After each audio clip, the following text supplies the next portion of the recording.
Here at the Mass State Lottery, we're known for our monster wins. But there's no bigger win than the $1 billion we provide each year to support all 351 cities and towns in Massachusetts. In our game, we know that supporting local businesses and helping communities is how we all win. Because at the lottery, we're all playing for the home team. The Mass State Lottery. Welcome to the state of winning.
So far, off days have been just what the doctor has ordered the Hyannis Harbor Hawks in the 2025 Cape Cod Baseball League season. The Harbor Hawks are 2-0 after days off, and they have a chance to pad those numbers tonight as they meet the Orleans Firebirds at Eldridge Park for the first time this summer. Hello, everyone, from the broadcast booth. I'm Max Schwartzberg alongside Graham Nash and Giovanni Collada. Welcome to Harbor Hawks Baseball. Well, after a 6-1 last night, or on Wednesday, Graham, against Brewster, Hyannis is ready to bounce back. And, Graham, the offense is known to rebound after time away from baseball. They really have. I mean, like you said in the intro, they're 2-0 after coming off an off day. And then you look at how well they've done early in the ball games. The attacking mindset has seemed to do them so well. In 6 of their last 8 games, they have scored at least a run in the first 2 innings. That is unbelievable. And then just kind of crazy that they've done so well after an off day. Don't know exactly why that is. We don't know why a lot of things are with this team right now, which is kind of baseball. But if history repeats itself, they're looking in a good spot here in Orleans. And Gio, Coach told Graham on Wednesday that they gave off one too many free passes. Well, only 5 walks in that loss to Brewster on Monday, Max. It doesn't seem like a whole lot, but walks have been a silent adversary for an otherwise great pitching staff this season. Second in this Cape League in strikeouts, but third in walks with a shade under 50 for the season. So free passes have definitely been an issue. Even if they weren't as much of an issue as the scoreboard would show, they have to. And I had a chance to catch up with manager Mitch Carricker before the game. Max Schwartzberg here with Hyannis manager Mitch Carricker. Coach, you guys are 2-0 after off days. A nice off day yesterday. What is so important for you guys being able to reset and have a day off? Well, I mean, they've had a long year, right? They've been going since, August for their school, and then a long spring, and then coming into the Cape, and you're playing pretty much every single day, and off days needed, just to rest the bodies, reset the mind a little bit. And so hopefully we can continue to have that success today.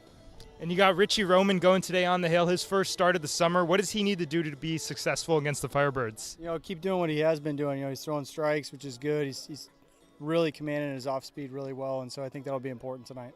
And going off that point, Stone Lawless behind the plate for the first time, so a new battery. How do you want him to catch him, and what do you expect from Lawless tonight? We saw Stone a lot in the spring and thought he was really, really good, and so looking forward to seeing him here on Cape. For him, just making sure he communicates with the pitchers really well and understands, what they have in their arsenal and try to use it as effective as possible. All right, thanks so much, Coach. Gio, it seems that Carricker is really excited about the new battery tonight of Roman and Lawless, especially Lawless behind the plate. Well, he's got a good reason to be. Lawless comes from Tennessee. The rising redshirt sophomore got a hit in 13 of 21 appearances, but it's always refreshing for a new battery to be behind the plate. That seems backwards, folks, because it could be a bit of adjustment for a pitching staff, especially starting Richie Roman, who's gotten into games this year, to have a brand new catcher calling the game for him. Yet you won't find a guy that's not excited about him playing tonight here in Hyannis, and there's good reason for that as well. And our own Ava Fernandez was able to catch up with Lawless before the game. Ava Fernandez here with Stone Lawless from Tennessee. And Stone, you're just coming out of your season at Tennessee. What part of your Cape League game tonight are you most excited about? Kind of just be back out there in the mix. I haven't played in like 2 weeks or so I'm just excited to get some live reps, see some pitching, and catch some good arms. Yeah, and what has it been like for you, kind of adjusting to this team so far? It's been good. The guys are great. It took me about a day to get settled in, but I mean, I'm back in the groove of things. Yeah, and coming right out of the SEC League for Tennessee, how do you think that it kind of prepared you coming into the Cape League this summer? I mean, those guys in that league are the best of the best, and I think it's the same here, so it'll be a pretty, I think, not an easy, but a more gradual transition. Yeah, and what do you think fans, the best thing that they can look forward to your game tonight? I don't know. I'll compete. Yeah. All right, well, good luck tonight. Thank you. Thanks very much, Ava. First pitch between the Harbor Hawks and the Firebirds coming up in just a moment.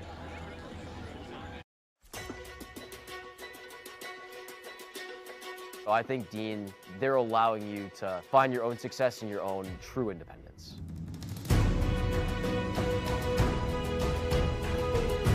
Dean is a whole group of all different kinds of people and communities.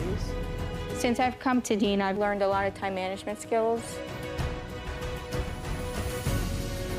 Our community is especially tight-knit, and the majority of our students live on campus. And you are guaranteed 4 years of housing while you attend Dean. Dean is just full of opportunities for you to embrace, to welcome, so you can change yourself to who you want to be and form your career for the future. So go through that, all right? Think that way. Be a bulldog. Have a bulldog mentality in everything you do in life, whether you're playing sports or in the classroom or just socializing around campus.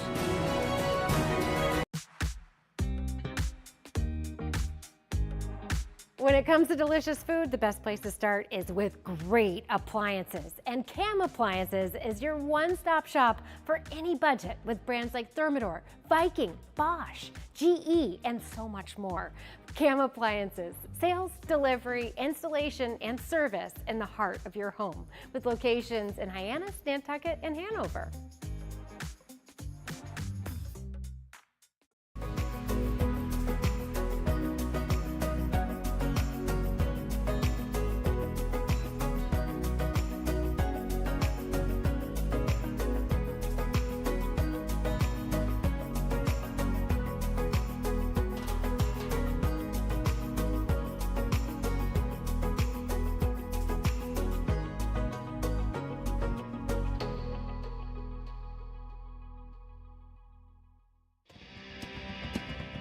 If you need to dig, lift, move, grade, clear, or cut, pump, weld, clean, light, and just about anything else, dial up the rental source for the newest and the most reliable equipment in New England. Staffed with equipment and construction experts, Milton Rents, your local source.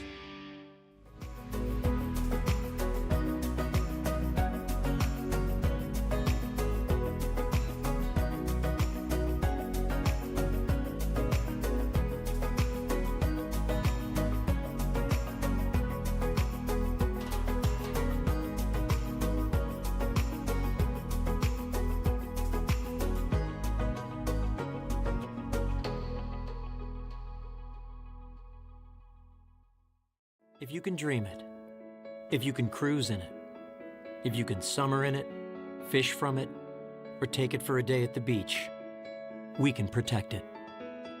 The Baldwin Group, protecting the possible. Back here at Eldridge Park, Harbor Hawks and Orleans Firebirds getting ready to go. We'll take you through Mitch Carricker's starting 9 as penciled in by the skipper. Matt Muir going to lead it off with Ryan McKay batting second. Jackson Willits, the switch hitter, bats third with Gabe Camacho back in the lineup batting cleanup.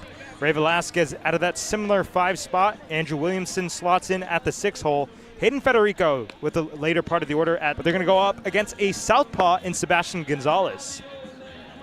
Gonzalez, a rising junior at Hawaii, so teammates with Matt Miura, the guy leading off the game. And you got to think, guys, there's got to be a scouting report that both these guys know from each other. That's absolutely right. I mean, we've seen a couple matchups already.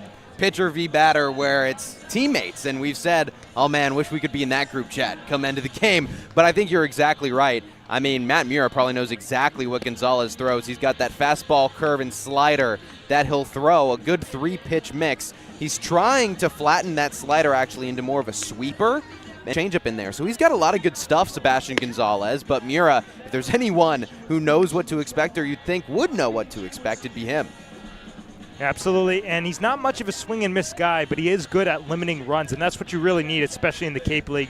Of course, swing and miss stuff, that's what you think to the Harbor Hawks, and they got a new guy in the mound, Richie Romangio, and it's an opportunity for him to get his first start on the hill. But of course, as we talked about at the top of the show, an opportunity for these guys off the off day. That's now 2 consecutive games where they've scored in the first inning. 5 runs in the off day's first inning since coming back. Well, Coach told you, Max, these guys go at it for a really long time. From fall ball, you get only that brief break in the winter, and then you're playing 50, 60 games of baseball for some of these guys that go all the way to the College World Series and, for some of them beyond.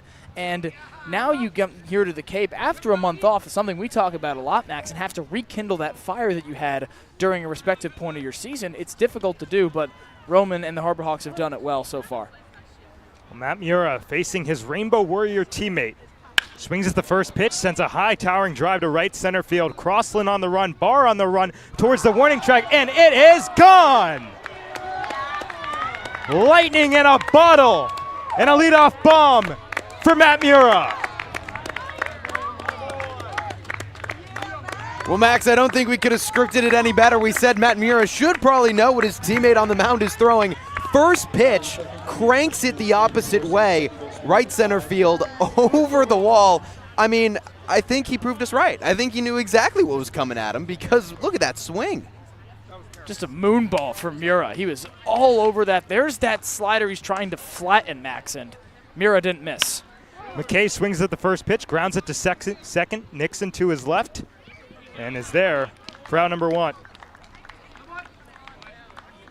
This team right now just coming out again with the ambush technique. McKay swings at the first pitch he sees.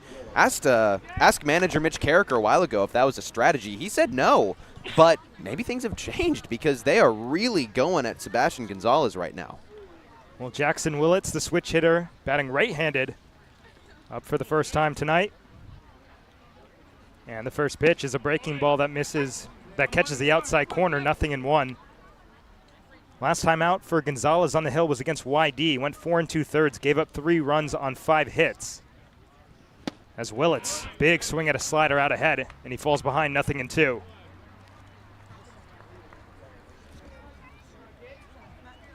Gonzalez has had pretty good stats his entire college career. His freshman season at Hawaii had a 3.19 ERA. Last year, 4.26. Down in the dirt, and a nice stop behind the plate by Pisacreta. So you'd think, he probably pitched pretty similar innings. He had 26 more innings his sophomore year against his freshman year. He only threw 2 more Ks, so like you said, not a huge strikeout guy, but to keep that ERA that low over that many innings is impressive. Swings, hits a high fly ball off to the right, foul and out of play.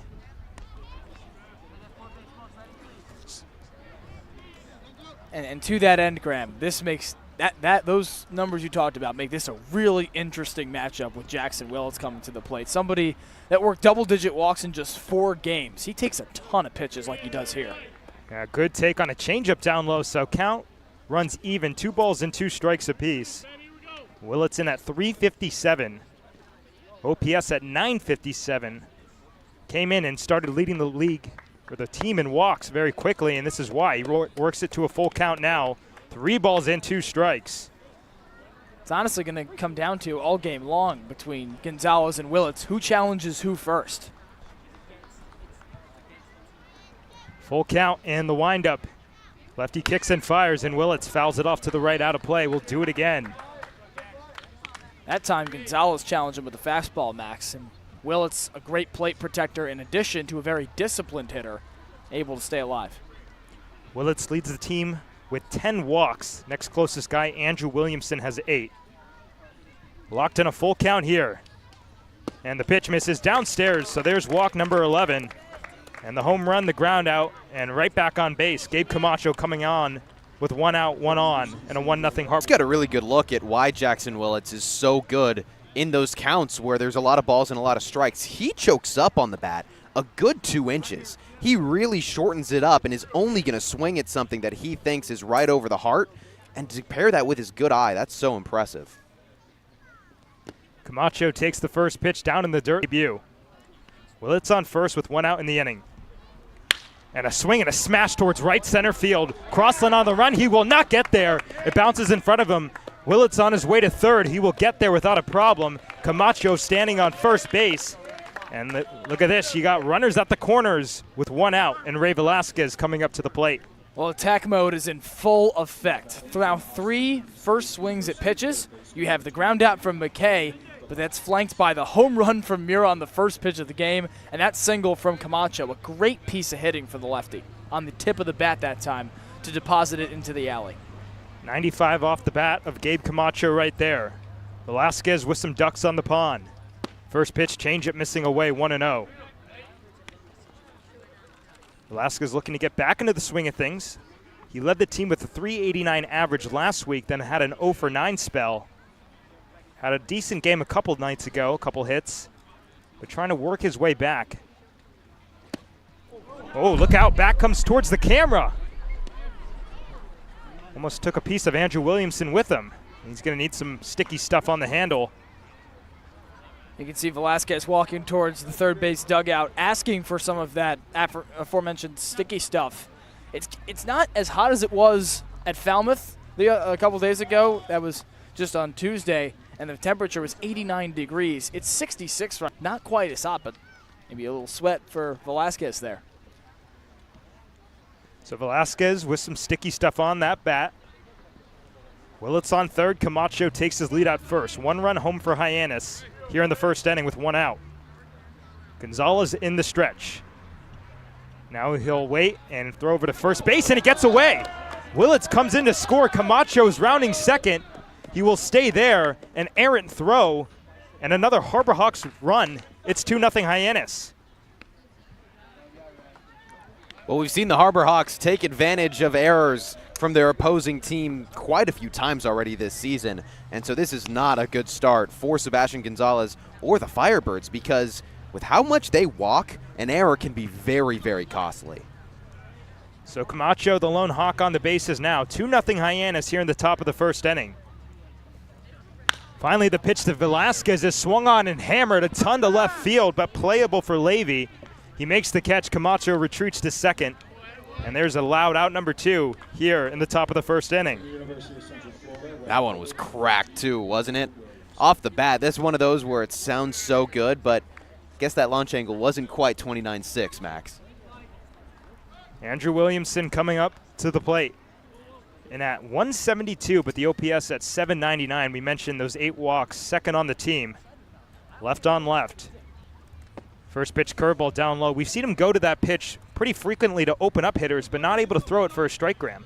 No, and I don't blame him at this point, because the few times that he has thrown it to open up an at-bat, a couple guys have gotten good hits. So now he's just trying for those swings and misses. Williamson fouls it straight back to the screen. Count even out, a ball and a strike apiece. This game started with a Matt Mura leadoff home run on the first pitch. Then Ryan McKay grounded out. Jackson Willits walked. Camacho singled.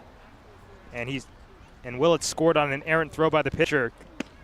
There's a breaking ball in the outside corner, so the count will swing in the favor of Gonzalez, 1-2. And you knew trouble was in the cards. Not necessarily premeditated, but certainly possible for Sebastian Gonzalez. Last time he went out against YD, he went 4 2/3, but gave up 3 runs on 5 hits and a 2-run home run as well to the Red Sox. So this is certainly something he struggles with. 1-2, swung on and hit foul off to the right, out of play. Climbed the ladder on the fastball, and Williamson chased at the top of the zone. We don't see Williamson chase too much, but when he does, it feels like he always makes contact. He's always fouling it off when he chases. He's so hard to get out. 1-2 down in the dirt. Nice stop behind the plate by Pisacreta, and Camacho stays anchored at second base. 2-0 Hyannis here in the top of the first inning. But Williamson with an opportunity and a Hawk in scoring position. 2-2 is skied on the infield. They're coming from all directions. The second baseman Nixon calls and catches out number 3, but not before the Hawks take a 2-0 lead. A leadoff home run for Matt Mura, and they score another one in the inning. We'll head to the bottom of the first.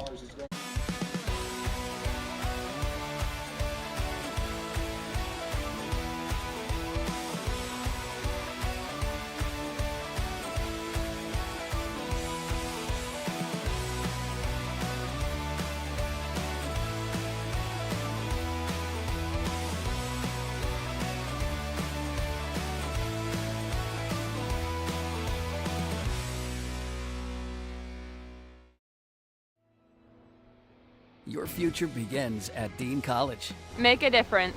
Leave your mark. Break the mold. Be a leader. Achieve unimagined heights. Believe in yourself. Make lifelong friends. This is your time. Your place. Your home. Your Dean. It all starts here at Dean College.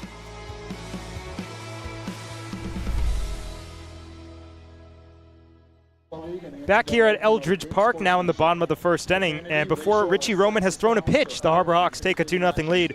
We'll take you through the Orleans Firebirds starting lineup as penciled in by the skipper, Luke Nixon, who caught the last out of the inning, leading it off with Michael O'Shaughnessy batting second. Michael Crossland will bat third with Robbie Levy in the cleanup spot. Sebastian Pisacrita will bat fifth with Tristan Salinas in the DH spot, batting sixth. Elijah Ickes batting seventh with Jonathan Mendez batting eighth and Chris Barr out of the 9 spot. Well, on the hill, as promised, Richie Roman making his first start of the Cape League summer. He's pitched in 2 games, but 5 innings in a small sample size. Yeah, started in that game against Wareham. Only went for 1 inning, struck out 2.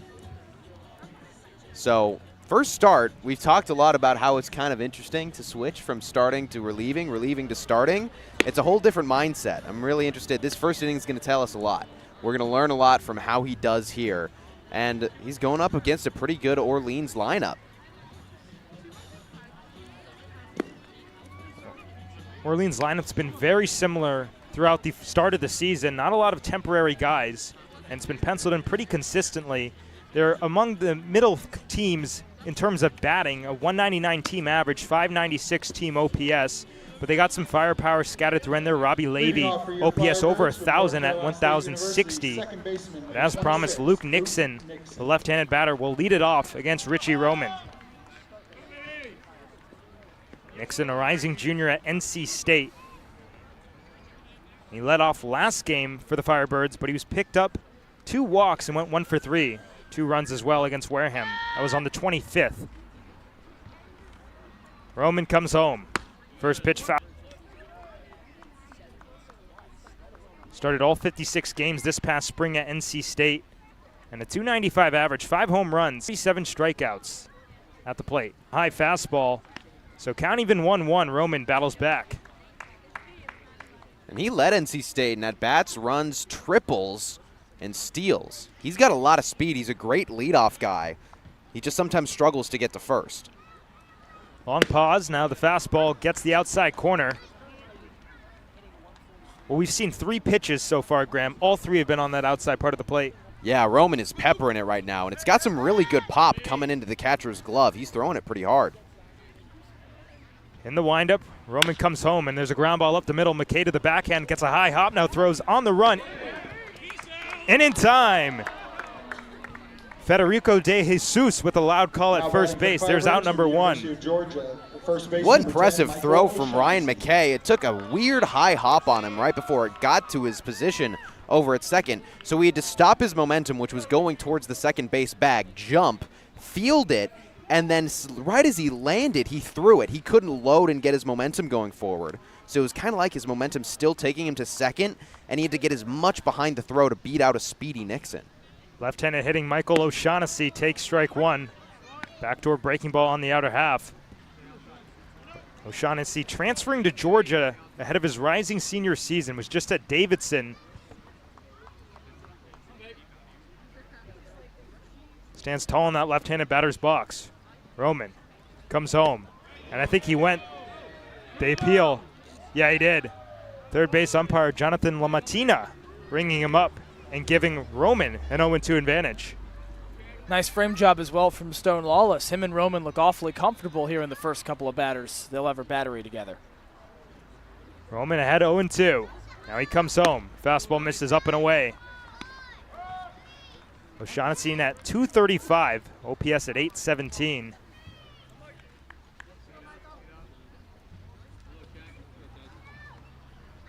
Before Davidson, he was at Florida and West Virginia, so he's been one school 1 year pretty consistently. 1-2 pitch is swung on and missed in the dirt, and Lawless throws him out at first base. A good start to the bottom of the first inning. The ground out and now the strikeout.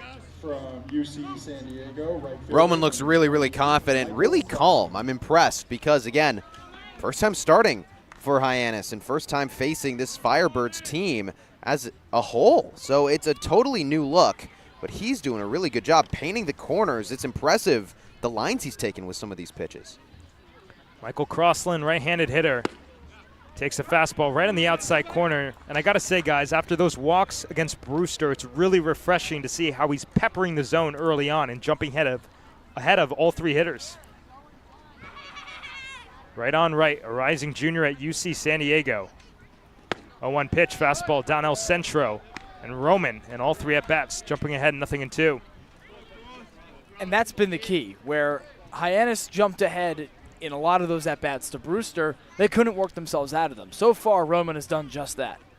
Pitching with a pep in his step. Now he comes home, fastball upstairs. And to reiterate, it's not like 5 walks is a lot in a game. Most of the time, a 6-1 score is not expected from a pitching staff that dishes out 5 walks, but they allowed 13 hits and maybe too many free passes within the strike zone, and we've seen Roman correct that here. 1-2 is hammered on the ground at first. It eats up Camacho, but he recovers and takes it to the bag himself for a nice, quick and easy 1-2-3 inning, a 2-0 Hyannis lead. If you can dream it, if you can cruise in it, if you can summer in it, fish from it, or take it for a day at the beach, we can protect it. The Baldwin Group, protecting the possible.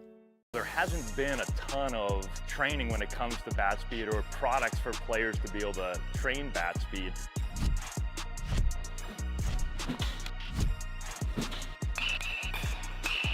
You can improve your bat speed and reach your goals working 10 to 15 minutes a day on this a couple of times a week. That's a no-brainer for every player. Cape Cod 5 offers a broad of financial products and services tailored for every stage in your financial journey. Reach out to us. Services tailored for every stage in your financial journey. Reach out to us. We're here to help. We're here to help. If they want to beat him and get really, really long, and that's kind of what we see from Jackson Willits. We were talking about his play discipline, the couth to choke up on the bat, sort of like Anthony Rizzo in MLB, and Federico does sort of the same. Swings at a pitch in the dirt, and that'll get away. Pisacreta will tag Federico out, but he says he got a piece of it. Now he's talking with the home plate umpire, Vincenzo Mariani. He's really convinced he got a piece of that one, but not much of a fight on Hyannis' end, so that will be a strikeout, the first of the game for Sebastian Gonzalez. And a good bounce back at bat for Sebastian Gonzalez on the mound. He's got to have a quick second inning. We talked about how the bats for Hyannis could really do damage. He's got to shut it down. Stone Lawless getting his first Cape action, swings it through the first pitch, 0-1. That was a nasty breaking ball from Gonzalez. Started right over the heart and then dove down to Lawless's cleats. That was a beautiful breaking ball. 0-1 the count. The pitch is fouled off of Lawless. And Gonzalez all of a sudden jumping ahead of hitters now, 0-2. Lawless out of Tennessee. Started in the Super Regional on June 7th against Arkansas as the former Harbor Hawk Cannon Pebbles was suspended. Or Peebles, excuse me. Lawless hammers a ball left field down the line. It is a fair ball. Lawless around first. He's on his way for second. He'll get there without a problem. And a good start to the tenure of Stone Lawless, a double in his first plate appearance. And that's a very disciplined at-bat from Stone Lawless to wait for the pitch he likes. To credit Gonzalez, exactly like Hayden Federico was saying, he was coming at Hyannis' batters. He sure did with Federico on the strikeout. Low breaking ball. Dished one more to Lawless, but the next time he goes that way, right at the knees, nice work from Lawless to golf that one out and deposit it in left field. Now he's on second. Switch hitting Jason Walk takes up and away for ball 1.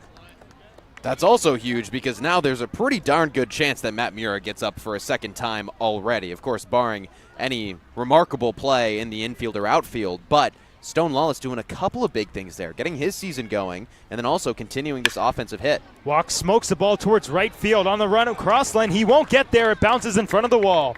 Here comes Lawless. He'll score. Walk into second with an RBI double, and the hits just keep coming. Hyannis adds on. It's 3-0 Harbor Hawks. Well, we can say that this is just what happens lately in the first couple innings. We can also say that this is just what happens after a day off. Unbelievable how strong this team is coming out after an off day. I think it absolutely comes back down to the fact that, you know, these guys in college, they play a midweek, and then they'll play Friday, Saturday, Sunday. They're not used to playing every other day, so the day off is huge. Runner goes at second. The pitch is a strike, and Pisacrita loses the handle as he was trying to throw it down from his knees. So a stolen base for Jason Walk. The first stolen base of the night for the Harbor Hawks. Of course, the Hawks are known very much so to steal bags. Just like that, you got the fourth potential run 90 feet away. Matt Mura has the infield in. And there's a breaking ball right on the outside corner in their first strike. And to exemplify just how much Hyannis is in attack mode in these first couple of innings, the last two exit velocities, 97 miles per hour for Stone Lawless, 92 for Jason Walk. So in addition to a fast approach, hard swings from the guys. 0-2 Mura smokes a ball to third, eaten up by Iquez. Throws him out at first, and Walk will stay put at third base. Good patience there from Jason Walk over at third, because the second you hear the crack of the bat, instinct is to go, but it went right at Iquez over at third base. So if he got a quick jump, Iquez had the potential to step on the bag or tag him and get that second out, make it an inning-ending double play. Well, Ryan McKay now standing in, grounded out back in the first inning.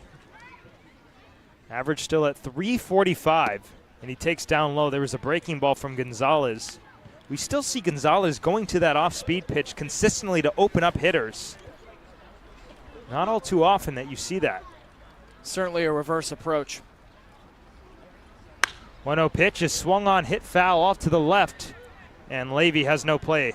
And we've seen that, Max, from pitchers that try to, whether it's a matchup thing or not, try to get hitters that are very good fastball hitters to chase a pitch they probably wouldn't hit. And that's why we saw it on Tamira on the second go-around, because he gave him the fastball first pitch of the game, and we all know what happened to that baseball. Breaking ball loops upstairs for a ball. So count moves to 2 balls and 1 strike to McKay. Michigan State Spartan.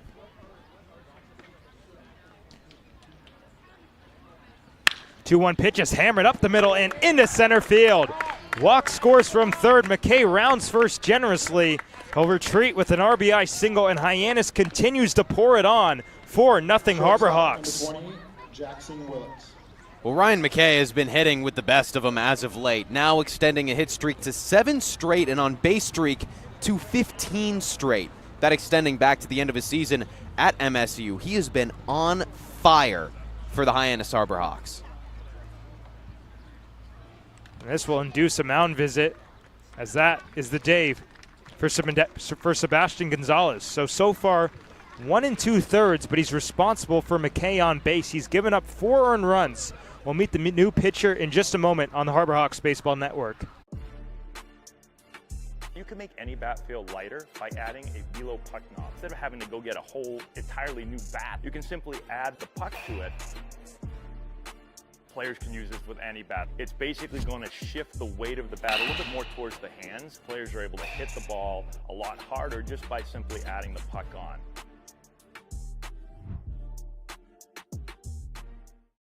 Here at the Mass State Lottery, we're known for our monster wins.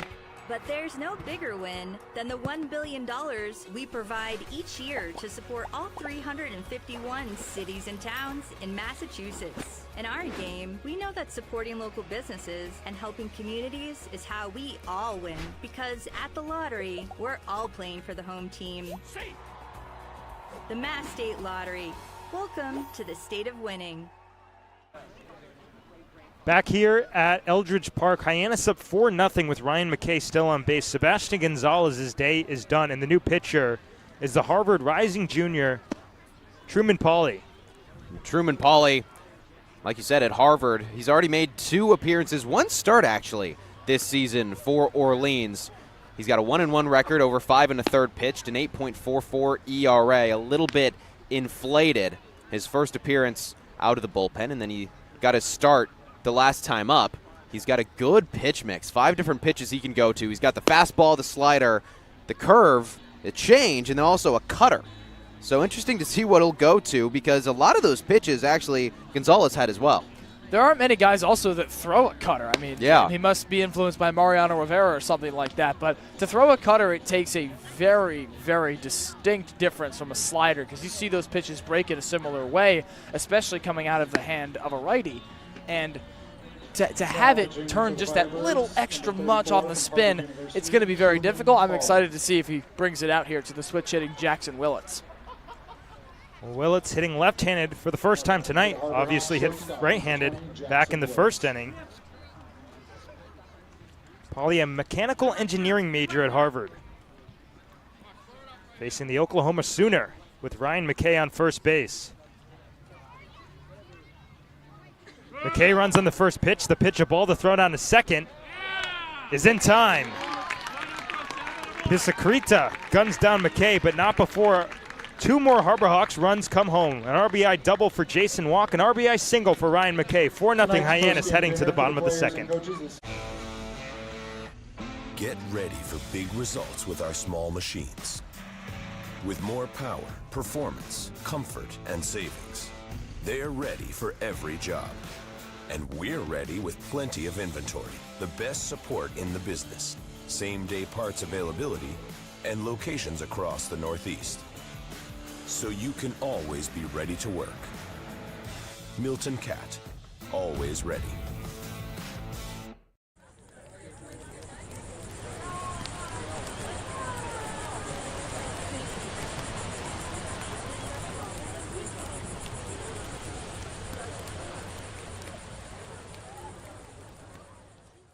If you can dream it, if you can cruise in it, if you can summer in it, fish from it, or take it for a day at the beach, we can protect it. The Baldwin Group, protecting the possible. Bottom of the second inning here at Eldridge Park. 4-0 Hyannis the lead. And Richie Roman, after a nice 1-2-3 inning with the K, going to face 4-5-6 for the Firebirds. Robbie Levy, Sebastian Pisakrita, and Tristan Salinas. Anybody gets on, Elijah Iquez might have a chance. But I got to say, guys, at the top of the inning, or at the bottom of the last inning, I really noticed that Roman was consistently putting himself in advantage counts, and he was just pumping strikes into the zone. And it's – oh, go ahead, Graham. No. But it's likely because of the jarring difference in his top 2 pitches. He's got that fastball sitting at 95 to 98. Then the off speed comes down as low as 88, or as high as 88 miles per hour. We've seen it as low as 84 from him this season. So the Houston Cougar has got a really wide range of pitches that he likes to bring out, and his location has been stellar tonight. A couple pinpoint fastballs, the breaking ball's finding. It's been good like this. Look out, because he can mow down batters. He's going up against the best hitter in the Orleans order, Robbie Levy. Leads the team in average and OPS, average at 389, OPS at 1060.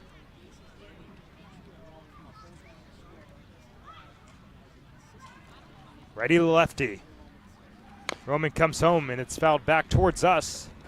If there was not a solid piece of brick, I would say we would be pretty close to a foul ball. That one's a dribbler. I don't know you count that one.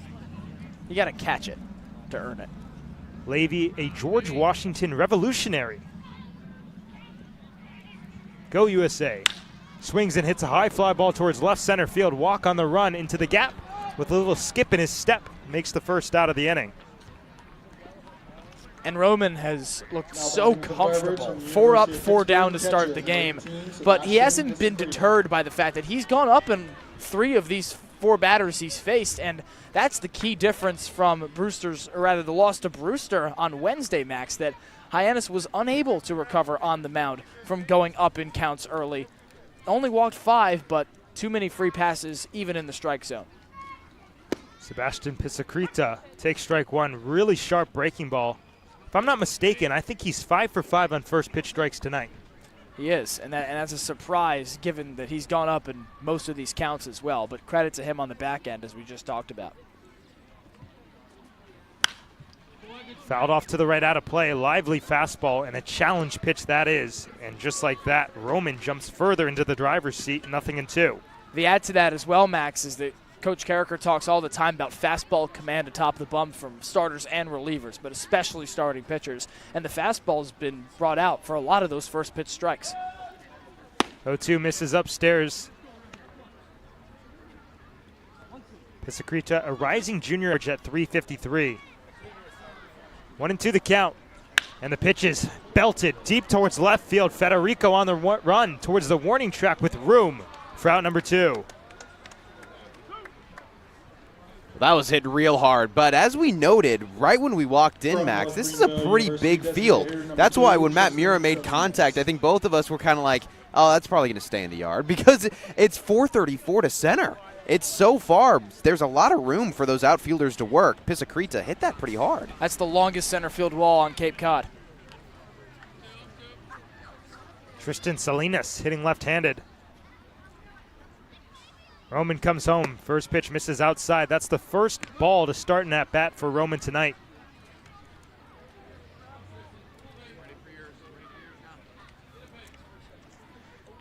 Salinas out of North Greenville, a Division II, rising redshirt sophomore. Long pause on the hill, and he swings and taps one high in the air towards left field. Velasquez giving room, but he'll have no play. Curls foul. So far, it has not been a good start to the summer for Salinas. A 154 average, OPS at 481, but as a whole, the Firebirds' offense has not been all too impressive in the first 10 or so games of the season.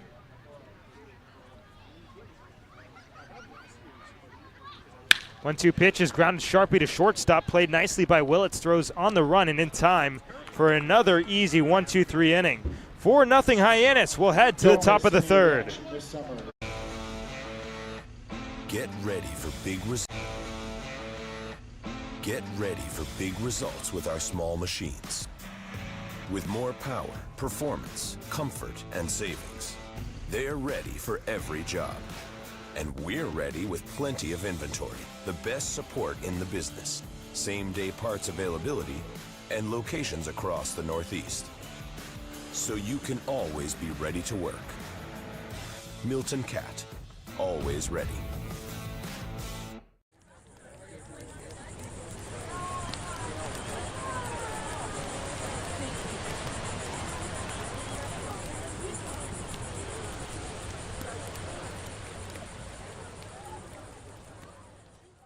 If you can dream it, if you can cruise in it, if you can summer in it, fish from it, or take it for a day at the beach, we can protect it. The Baldwin Group, protecting the possible. Now in the top of the third inning at Eldridge Park, and Jackson Willits was at the plate when Ryan McKay was caught stealing, so he'll lead it off. It'll be Willits, Camacho, Ray Velasquez, Williamson with a chance in that cleanup spot. And Willits worked, unsurprisingly, his 13th walk of the season to continue to extend his lead on the leaderboard. He's been phenomenal. He's worked a walk in every game that he has played in. He had 4 against Chatham, 3 at Bourne in his season opener. It is unbelievable, this guy's ability to work late in counts. He's working a 13-game on base streak. Now make that 14 with the walk in the first inning. He is so impressive at the plate. The average still at 357. It's not like he's not hitting as well.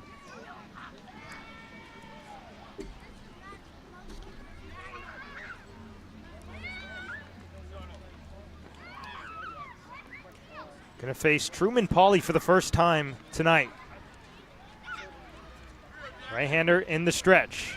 Comes home, and the fastball misses outside, 1-0. Yeah, Pauly threw one pitch, and then McKay was gunned down, so he didn't exactly get to keep himself warm much there up on the mound. This is really his first at-bat. Long pause, now he comes home. That's outside, breaking ball. You can see the veteran presence in Willits in the batter's box and in the field. A 2024 All-Star a summer ago with Falmouth. He knows the Cape like the back of his hand. 2-0 pitch, right on the outside corner. Fastball just catches it. 2-1 the count, and it's a fastball slider, curveball, changeup, cutter mix for the right-handed Pauly on the hill. He is draft eligible. Count at 2-1. The offering misses well up and away. It seems, guys, that's a similar miss we've seen in this at-bat. Whether it's the breaking ball or the fastball, up and away, just continues to not get that down. Or on the outer corner. Regardless, the righty cannot get it to that middle third, just trying to paint the outer corner of the plate and missing the outer black the whole time. Good hitters count to a good hitter. The 3-1 right on the back door. Good breaking ball. So the count will run full to Willits. So far, 5 1/3 innings, an 8.44 ERA on the Cape for Truman Pauly. The count is full. Now the pitch is tapped foul over by the Orleans dugout, first base side. 4-0 Hyannis here in the top of the third inning. They've scored 2 runs in each of the first 2. Willits digs in for another full count pitch. Truman kicks and fires. That's up and away. And what do you know? 2 at-bats, or rather 2 plate appearances, 2 walks. It's unbelievable. He's got an MLBI, and I don't shy away from saying that because the discipline at the plate is otherworldly. Pitches that we've seen, frankly, every batter on the Cape we've covered this season, some of them would swing at it, including Willits himself, given his rare aggression, but it's so impressive what he's able to do. Gabe Camacho, who singled in his first plate appearance, takes a strike on the outside corner. Camacho now 3 hits in his first 2 games and counting. 2 against Chatham a few nights ago. That one misses well up and away. So count even at 1-1. And there's been so much excitement surrounding Camacho because his BP has been so impressive. He's got so much raw power, and the question was, did he have the eye to fit it? And so far, the answer to that question is yes. Well, it's dancing at first, and the slider catches the inside corner, and Camacho finds himself in a 1-2 hole. He didn't like that call. He just looked back at the home plate umpire and asked, catch the corner? And I guess the umpire's answer was yes. A look over at first. Willits, a generous lead. Noticing was Pauly. He throws over. Willits back standing. Camacho started his college career at Pacific in 2024, and after 10 home run season, he transferred to UCSD. Local hometown kid out of Encinitas, California in San Diego County. And he swings, skies one a mile high in the infield. The pitcher, Pauly, calling, but now it's the first baseman, O'Shaughnessy, who makes the catch to put away the first out of the inning. That's a good first out to get. Willits walks. You do not want Camacho and Velasquez up at the plate with the comfortability of knowing that there's no outs in the inning and already a guy on. So getting Camacho to pop out to a place where Willits can't even really think about trying to take second and get in scoring position is huge. Well, Ray Velasquez, who flew out to very deep left field, getting a second look, and he's greeted with a front door slider in their first strike, 0-1.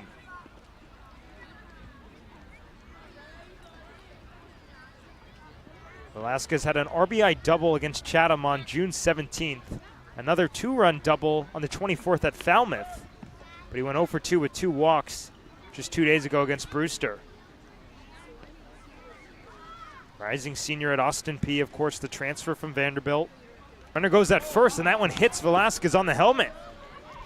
So that is a dead ball, and to first goes Velasquez, and Willits stops at second base.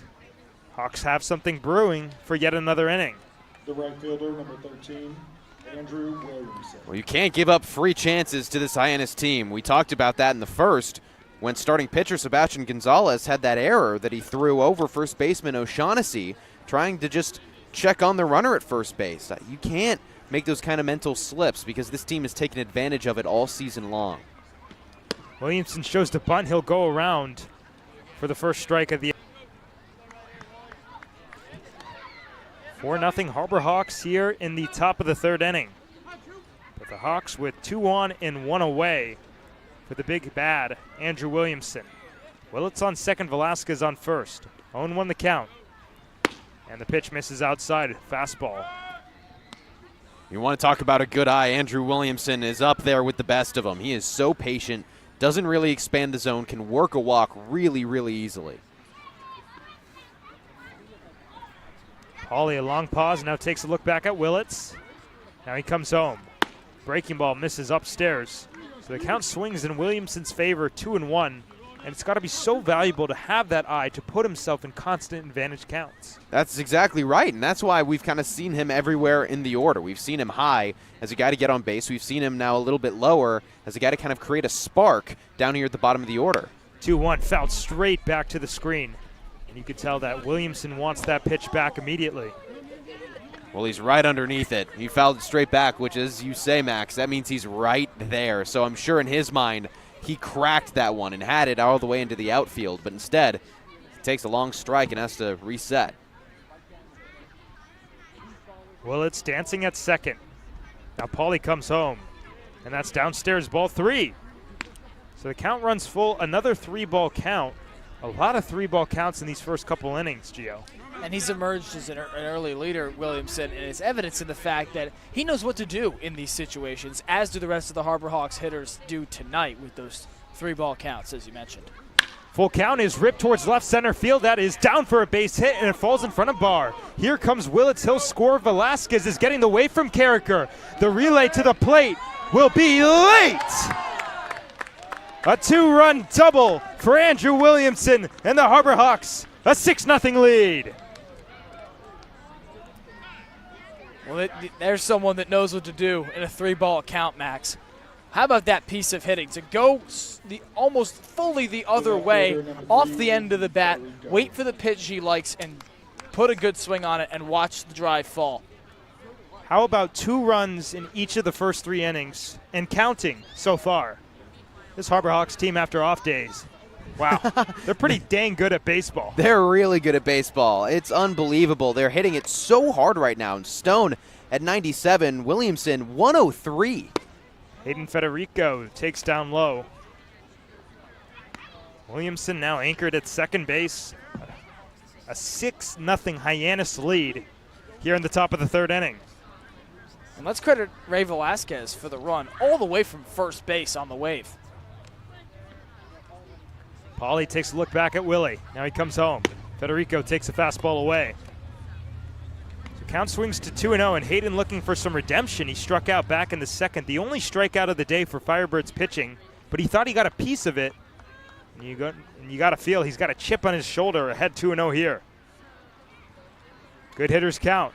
Federico swings, sends a high fly ball foul off to the left out of play. And now it'll play dodge the ball with some cars in the street. That's always dangerous. You had a foul ball on the Route 28. Just pray to God you don't hear a windshield. It's got to be a really bad day. You're coming home and baseball right in the windshield. Just the poorest luck ever. 2-1 the count. Federico, nice spit down low. 3-1. That was a really good slider from Pauly. And you can see Federico get the hips going but stay back with the hands. And he's twitchy at the plate, almost like Jason Walk. An approach that the guys in the dugout love, but he's going to move around a little bit. That could be a preference thing, but it certainly doesn't help the pitcher.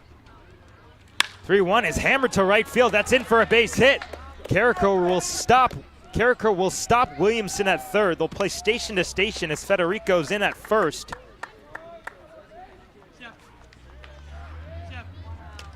They're seeing beach balls right now, Max, and they're taking them every which way. There's a pull hit from Federico, barrel to barrel.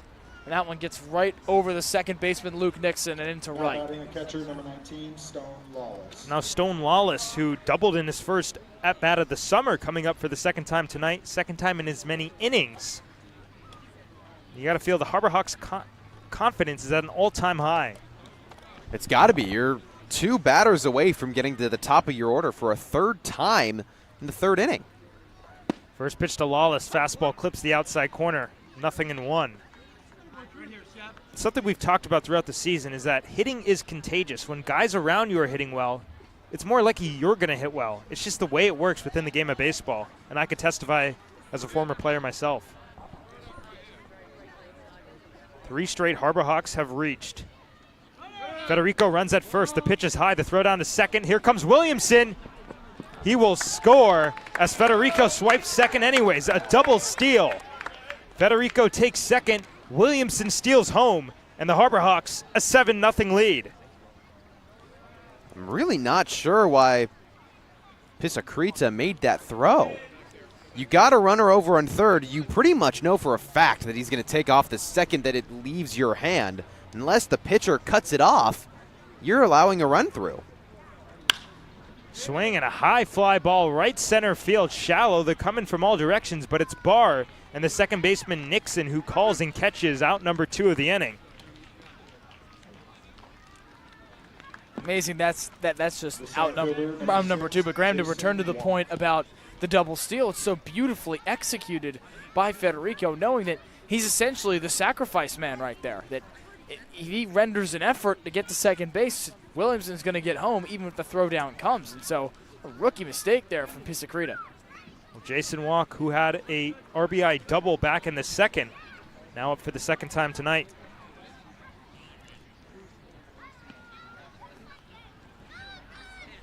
Facing Pauly for the first time and hitting left-handed for the first time. And he takes one down low. All 3 switch hitters move from right to left for the second at-bats of the game. That's got to be a matchup thing as Truman Pauly replaces Sebastian Gonzalez. But interestingly enough, 2 righties atop the bump.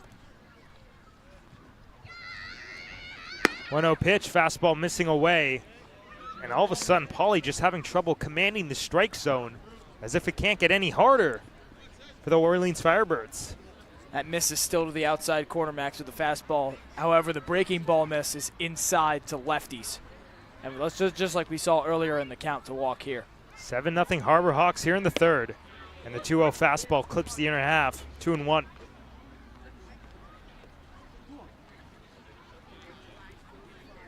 Walk teammates with Jackson Willits at Oklahoma. Both arrived on the exact same day. They're both debuted against Bourne last week. 2-1, fouled straight in the catcher's mitt. So count even at 2-2. Finally a challenge fastball, and Pauly comes out on the winning side. This is the biggest pitch of the outing for him right here. Suffered some damage to the tune of that 7-0 lead that Hyannis holds, but a chance to get away with something. Swings and hits a high fly ball foul behind our heads. We'll do it again at 2-2. How about 7 hits for the Harbor Hawks through the first 2+ innings? 2 runs in the first, 2 in the second, 3 and counting in the third. Williamson at second. Pauly comes set. The 2-2. Breaking ball in the back door that does not catch the corner. So count will run full. That's the third 3-ball count of the inning alone, Gio. And we saw what Williamson did to it. Challenge pitch from Pauly and a better swing from Williamson. Let's see if Walk can do the same. Walking at 316. And he golfs one foul off to the left out of play. Another one headed for route for the street. Luckily no cars at the present moment.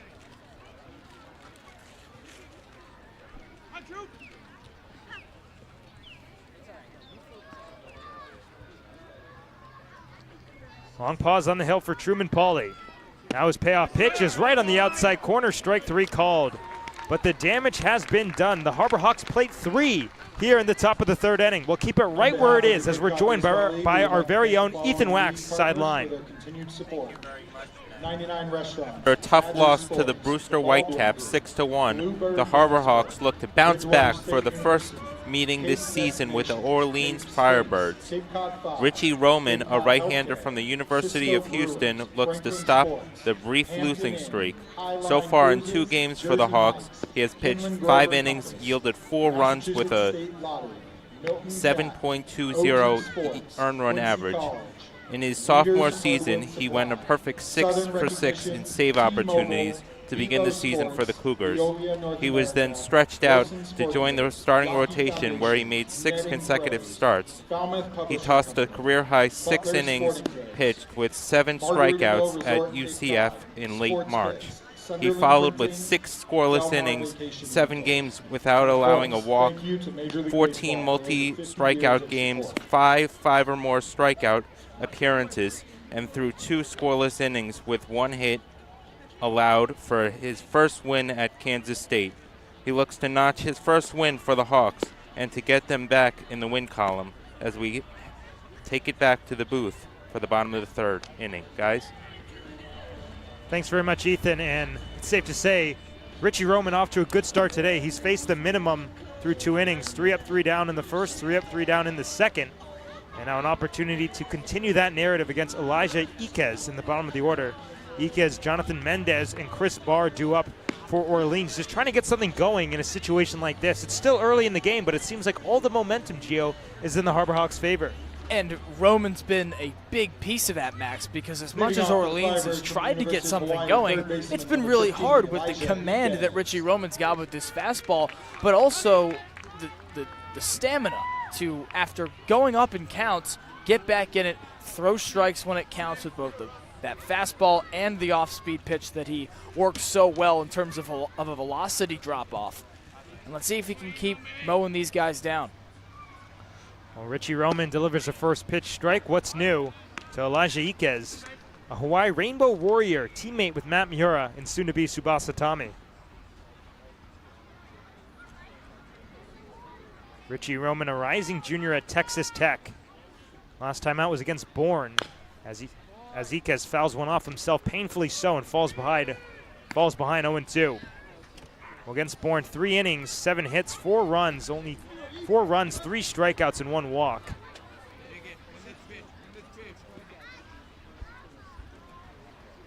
But constant first pitch strikes for Roman. 0-2, down low, nice spit by Iquez. So count goes to 1 ball and 2 strikes, and a nice pick by Stone Lawless as well. And how about this game he's calling right now for Richie Roman? First appearance on the Cape for Stone Lawless, and these two look like they're peas in a pod. Well, I asked Mitch Carricker before the game. He said he was really excited about the battery as that pitch misses downstairs. So 2-2 the count. He says they've been on Lawless for a while, kind of scouting him, and they wanted him on the Harbor Hawks, and they were able to get him, and he's already making an impact, Gio. And we've seen tonight a lot of Vaughn Lackey in his approach at the plate. Although Lackey struggled here on the Cape, he was aggressive with outside pitches. 2-2, fastball misses well high. I would say, Gio, that's the first non-competitive miss we've seen all day from Richie Roman. And I like how you said that, Max. Competitive misses are so important for pitchers, and if that's your first mistake, now you've sent 6 batters up and 6 batters down. It's a pretty good day. Iquez hitting just 225 at-bats, 5 for 25 as the payoff pitch misses just off the plate. And that is the first base runner to reach. It comes with nobody out here in the bottom of the 3rd inning. A leadoff walk to Elijah Iquez. From UC Santa Barbara, shortstop. And it's a testament to how good Roman has been through these first 2 frames. If it takes a non-competitive miss to allow your first walk and thereby your first base runner, again, it's a mark of how good he has been so far. And we've seen this from Richie Roman. He's not a typical strikeout pitcher, but he's put batters down in any way that he can in his first 3 appearances, despite an ERA that's somewhat inflated. So the UCSB Gaucho, Jonathan Mendez, takes the first pitch fastball right on the outer half, 0-1. A rising junior from Los Angeles. So far, he's 2 for 17 on the Cape, a 118 average. and honestly kind of exemplary of how tough hitting has been to come by. Oh, I didn't say that right. By the Firebirds offense. Grounds one sharply to first. That'll get in the right field for a base hit. As Iquez stops at second base. They'll play station to station, but just like that, 2 on and nobody out for the number 9 man, Chris Barr. And you were exactly right, Max, with saying that it's been difficult for Orleans. But seemingly in the blink of an eye, they've had time to, in that long third frame from Hyannis, look at what Roman's doing, see what he's giving them, and take it, quite frankly. Chris Barr out of the 9 spot, the left-handed hitting center fielder has an opportunity here. Wouldn't be surprised if he shows the bunt. Does not show the bunt. Does not show the bunt. He swings through the first pitch down low, 0-1. And there's another competitive miss for, and this time goes for a strike, but that's not Roman's spot with that breaking ball low and inside to a lefty. Fortunately, you get Barr to chase. I'd like to see him go back to that a bit here. Barr 2 for 13 in a Firebirds uniform this summer. And the backdoor breaking ball curls around the plate but not on the corner. 1-1. A rising senior at Army. A 3.08 average in 50 games. He started all of those games this past spring. Has an opportunity here with 2 on and nobody out in a 7-0 game. And he swings through the 1-1. And the count swings in the favor of Roman, a ball and 2 strikes. That was a huge cut and miss. He pulled the string on that one so well, and Barr was way out ahead. Richie Roman doing a good job of switching up speeds right now. We'll see if he'll go back to the heat, ahead 1-2. The pitch is check swung back to him. He looks at second, but he'll go to first for the sure out. And both runners will advance now with 1 out in the inning, but 2 in scoring position.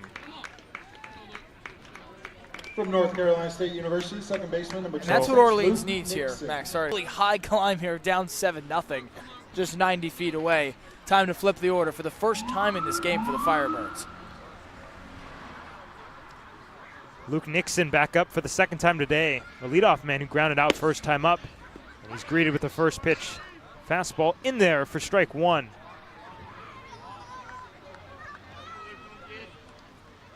Well, this is the inning when Roman is facing the first adversity he's seen all day. We'll see how he responds to that because before then, as we mentioned, 1-2-3 in the first and second. 2 in scoring position with 1 out. And he chops one to first base. Camacho coming in. He will go home. And a big collision with the umpire. Safe at the plate. Interesting to see Camacho elect to go home there. It was not a force play. Well, it looks like he stepped on first base on his way down. So he got that out at first, made sure that he cut off Nixon, and then just tried for a little bit more to see if he could double up, get a little bit more, get the icing on the cake, but just a little bit late. And like you said, a big collision. That was scary. Could have been worse. Thankfully, everybody's okay. Vincenzo Mariana took a tumble after colliding with Iquez. Left-handed hitting, O'Shaughnessy checks his swing, goes around, the ball gets away, the throw to the plate is late. Another run comes home on what will probably be a wild pitch. And now a 7-2 Harbor Hawks lead here in the bottom of the third inning. And these are the sorts of things that have plagued Roman in his 3 prior appearances tonight. Short of that 1 inning outing in the opener against Wareham, it's been walks that's plagued him after a really strong start. In Bourne, he allowed 7 hits in 3 innings, just 3 strikeouts, only 1 walk that time, Max. O'Shaughnessy a big swing, and he falls behind 0-2. But those 4 earned runs came from those non-competitive misses we talk about, and that has been the absolute #1 fix for Richie Roman thus far on the Cape. Long pause for Roman, now working out of the windup. The 0-2 pitch is swung on and missed, strike 3. Well, the Firebirds grab 2 back, a 7-2 Hyannis lead. We head to the top of the 4th. This week we've been working a lot with doing play-by-plays, just doing behind-the-scenes stuff with sports broadcasting, which I never really realized how much went into it, but it's been really cool. They've grown a lot. I've never really done like a program like this before, so like seeing all the behind-the-scenes has like really grown. I've learned how to really just gain confidence in my play-by-play speaking, and I've learned more terms here when it comes to directing and producing, and I've just had a great time with John Rook. Doing the play-by-play stuff and all that, being with a guy like John Rook, understanding what like the major kind of entails doing this camp, just really a preview for what you do here at Dean or any other college doing broadcasting, so I'm definitely more prepared to make this a job of mine. Cape Cod 5 is proud to be the official banking partner of the Cape Cod Baseball League. Cape Cod 5 offers a broad range of financial products and services tailored for every stage in your financial journey. Reach out to us. We're here to help. Top of the fourth inning, and the man of the hour, Matt Mura, back up for now the third time tonight. A 7-2 Hyannis lead after the Harbor Hawks plated 2 in the first and second and 3 in the third, but the Firebirds cracked back a couple in the bottom half of the third. The Harbor Hawks an opportunity now to extend the lead once more. Mura 1 for 2 today. Of course, the home run on the first pitch of the game, but then he grounded out in his second plate appearance. But it's been all Hyannis in terms of the bats. It's been so impressive to see how consistent they've been. And facing Truman Pauly once more. And this is the question mark now for Hyannis. The past couple games, these middle innings, 4 through 6, have really given them a lot of troubles at the plate. They just haven't had the same mustard that they have had in the first 3. So if they're able to keep the hitting up, keep the walking up, that could show signs of maybe them being able to get over the hump that they haven't been able to in these past couple of games. Well, as promised, Matt Mura to lead it off for Hyannis. Mura, McKay, Jackson Willits. Anybody gets on, Gabe Camacho will have a chance.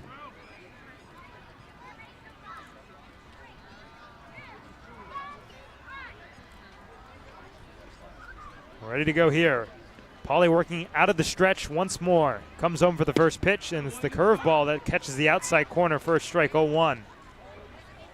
Mura's home run probably let out some frustration from that 0-for-4 performance against Brewster. It ended a 28-game on base streak that he was rolling with.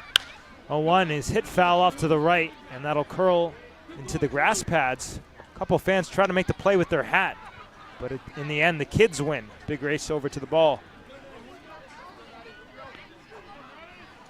So count now at 0-2 to Matt Mura.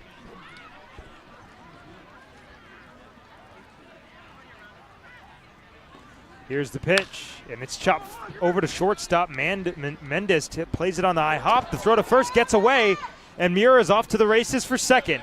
He will round the base and stand on. A runner in scoring position for the Hawks. We'll see what the official ruling is, but most likely will be a throwing error. Mura lost some sort of gear as he rounded first base. Maybe it's first baseman O'Shaughnessy. It looks like it is. His sunglasses fell off as Mura was just racing around first. Ryan McKay back up for the third time tonight. Grounded out in his first plate appearance, but then he singled an RBI back in the second. That scored Jason Walk. And he tacks the first pitch and skies it foul over our heads. 0-1. 7-0 Harbor Hawks here in the top of the fourth inning.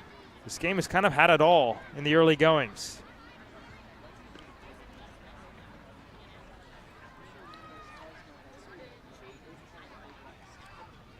Breaking ball misses up and away. We have no idea what that call is for Mura. The internet is down right now, so we can't get our game cast, but would assume that it's an error. Takes a look back at Mura, who's going on the pitch. It's upstairs. The throw down the third will get away into left field. Mura was on his way home, but he tripped immediately. Hopefully he's okay at third base. Mitch Carricker now discussing things. Matt looks to be all right, but he was ready to get back up, and then he immediately kind of crumpled to the ground. Got a little bit ahead of himself. So it'll be a stolen base. Clutching that outer right hip on the way up. He's in some pain, but he's toughing it out on third. So count it 2-1 to Ryan McKay. And the pitch is flown out to right center field, hit well. Barr going back with room into the gap. Mura will tag. Here comes the throw to the plate. It will go to second base, and it's a sacrifice fly for Ryan McKay, and an 8-2 Hyannis lead. Well, you will take that if you're Ryan McKay. He's one of the best team players that we have seen so far on this Hyannis team, and already having a single, he's made really good contact with the baseball. His first time up sent one straight into the ground, kind of got unfortunate there, but the single was hit hard. That one was hit hard, just a little bit underneath it. He's continuing what's been a really good hitting streak. Jackson Willits up for the third time tonight, still yet to register an official at bat. And he takes a breaking ball in the outside corner that the entire Harbor Hawks dugout did not like the call. Down 0-1.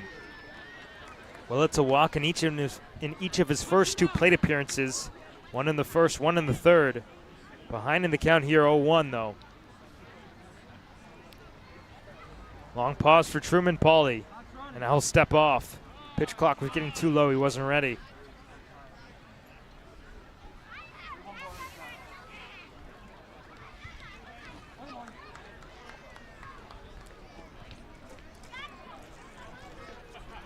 So count at 0-1 to the switch hitting Willits, batting left-handed for the second time tonight. And the breaking ball catches the inner half, and it'll swing further in the favor of Pauly, 0-2. And Max, we finally have a consensus on Mura's hit. It is called a hit. He singled, and then they said it's an error, a throwing error on the shortstop that allowed him to reach second base. So Mura 2 for 3 today as Willits, an uncharacteristic strikeout, goes around on a pitch down in the dirt. And there's out number 2, and Gabe Camacho coming up.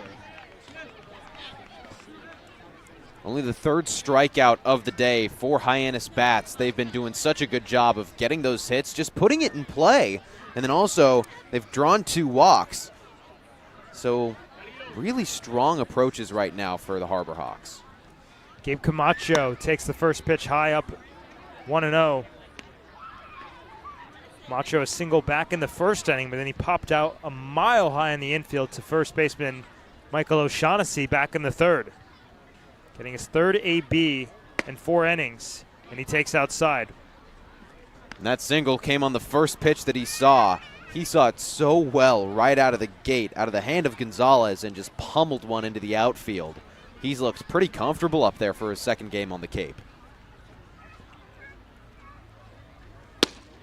This pitch catches the knees, really good spot. So 2-1 the count. And I got to say, Gio, that's a really competitive pitch considering he had to place it perfectly to not leave it over the heart of the plate. So 2-1 with the bases empty and 2 outs here in the top of the 4th inning. Pauly to Camacho. Golfed out towards left field. Iquez and Levy have no play. Narrowly misses a couple fans. That was a close one. Actually, it looks like it's our front office, and it might have hit off one of their hands. That's a play that's got to be made. I'd say tonight, at least for us guys, pretty good possibility of a foul ball. I hope not. I hope so. 2-2, right on the outside corner. He went to the backdoor breaking ball. That's now back-to-back strikeouts for Truman Pauly. We played 3.5. We'll head to the bottom of the 4th inning, 8-2 Hyannis.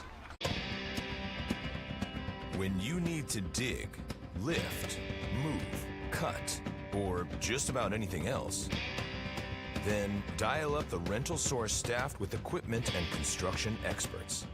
They'll help you get the right machine for the job and make sure it's delivered when and where you need it. With locations across New England and the newest and most reliable inventory, Milton Rents is your local source. When I started teaching on the Cape 30 years ago, you could buy a house on a teacher's salary. But today, teachers, public safety officers, healthcare and hospitality workers, the people who make the Cape work, are struggling to find homes they can afford. And I really worry about the kids who will follow us. I think it's time we learn to do better. If housing on Cape Cod matters to you, join us at capehousingmatters.org. Bottom of the 4th inning here at Eldridge Park. Harbor Hawks enjoying an 8-2 lead. And Michael Crossland to lead it off for Orleans. Robbie Levy, Sebastian Pizzicrita. Anybody gets on, Tristan Salinas will have a chance. And the Harbor Hawks, the momentum still remains in their favor. The Firebirds did crack a couple runs back, but Richie Roman still looks really good on the mound. Yeah, this is a very big inning for Richie Roman and for the bats of the Firebirds because, like you said, they got some momentum in that third inning, scored their first 2 runs of the ball game. And so now the question is, how does Roman respond? Can he shut down the momentum? Can he take the momentum that his bats currently have? Or will Orleans keep getting to him? In that third inning, it was a leadoff walk for Elijah Iquez that allowed them to kind of get some momentum. Other than that, it was 6 up, 6 down. Roman was dealing. So this is a very big inning for Richie Roman and the Harbor Hawks. So Roman had the 1-2-3 first, 1-2-3 second, then the third started out with a walk, a single, a ground out back to Roman, and then a 3-2 fielder's choice. Camacho tagged first for the first out, and then he was safe at the plate, and then he ended it with a strikeout. I got to say, guys, in that inning, yes, the Firebirds scratched across 2 runs, but it still felt like, besides that one at bat, Gio, Roman was really in command of the strike zone, which is what you want to see. And that one run comes from something that's plagued him all year, Max. When he came in relief against Bourne on June 19th, those first 2 innings were maybe one above the minimum, very, very clean stuff, but he ends up allowing 7 hits and 4 runs come across because of things like non-competitive pitches, or non-competitive misses rather, and taking too many risks, frankly. We saw him throw some balls inside really difficult locations to pinpoint to batters, but otherwise, Max, as you said, that fastball is really in command. To the extent that Roman, after making those mistakes on the walk to Iquez and the single to Mendez, cleaned it up with a fastball, and you saw the results. Well, Michael Crossland batting out of the 3 spot, grounded out to Camacho to end the first inning. His average has dipped to 167. He tries to get another rally started for Orleans here in the last of the 4th inning. Front door breaking ball, really nice spot on the inner half, 0-1. And this is how Roman will succeed in this inning, is if he can get ahead in counts again, like he was in those first 2. You never really saw him down at all in those first 6 outs. 0-1, and goes again to that breaking ball, this one in the outside corner, and he induces a big swing, and he jumps ahead, 0-2. See him have command over that pitch in different parts of the zone. As the 0-2 offering is another breaking ball to third. Velasquez on.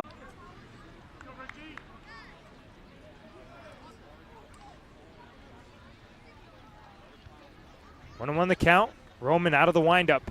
And the pitch is slapped foul over by the crowd mic. And Roman jumps into the driver's seat.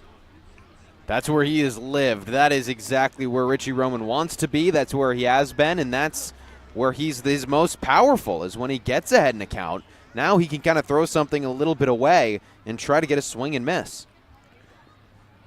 And a 1-2 hole here. Roman comes home. The fastball is inside, 2-2. I mentioned Levy leading the offensive categories. He's coming off a red-hot day against Wareham 2 days ago. He went 3 for 3 with 2 walks and 4 runs batted in and 2 bases clearing doubles. Or rather, 1 bases clearing doubles, but didn't strike out. Takes a pitch outside, and the count runs full. 3 balls in, 2 strikes. 2 strikeouts so far for Roman. Those both came against Michael O'Shaughnessy. Looking for a third punch out. 3-2 is hammered deep left field, but foul well late. So we'll do it again at 3 balls and 2 strikes. This is another danger zone in this at-bat for Richie Roman. He kind of painted around the zone when he was up 1-2, which, okay on the first one, but after he doesn't swing and miss, you've got to paint the zone because now we can make contact. Another payoff misses outside, ball 4. That's the second walk of the day issued by Richie Roman.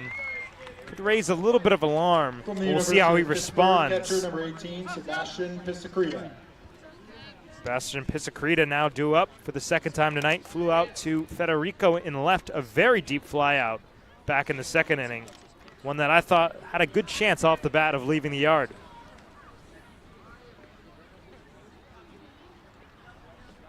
Levy on first, big lead in the first pitch. Breaking ball misses off the outer half, 1-0.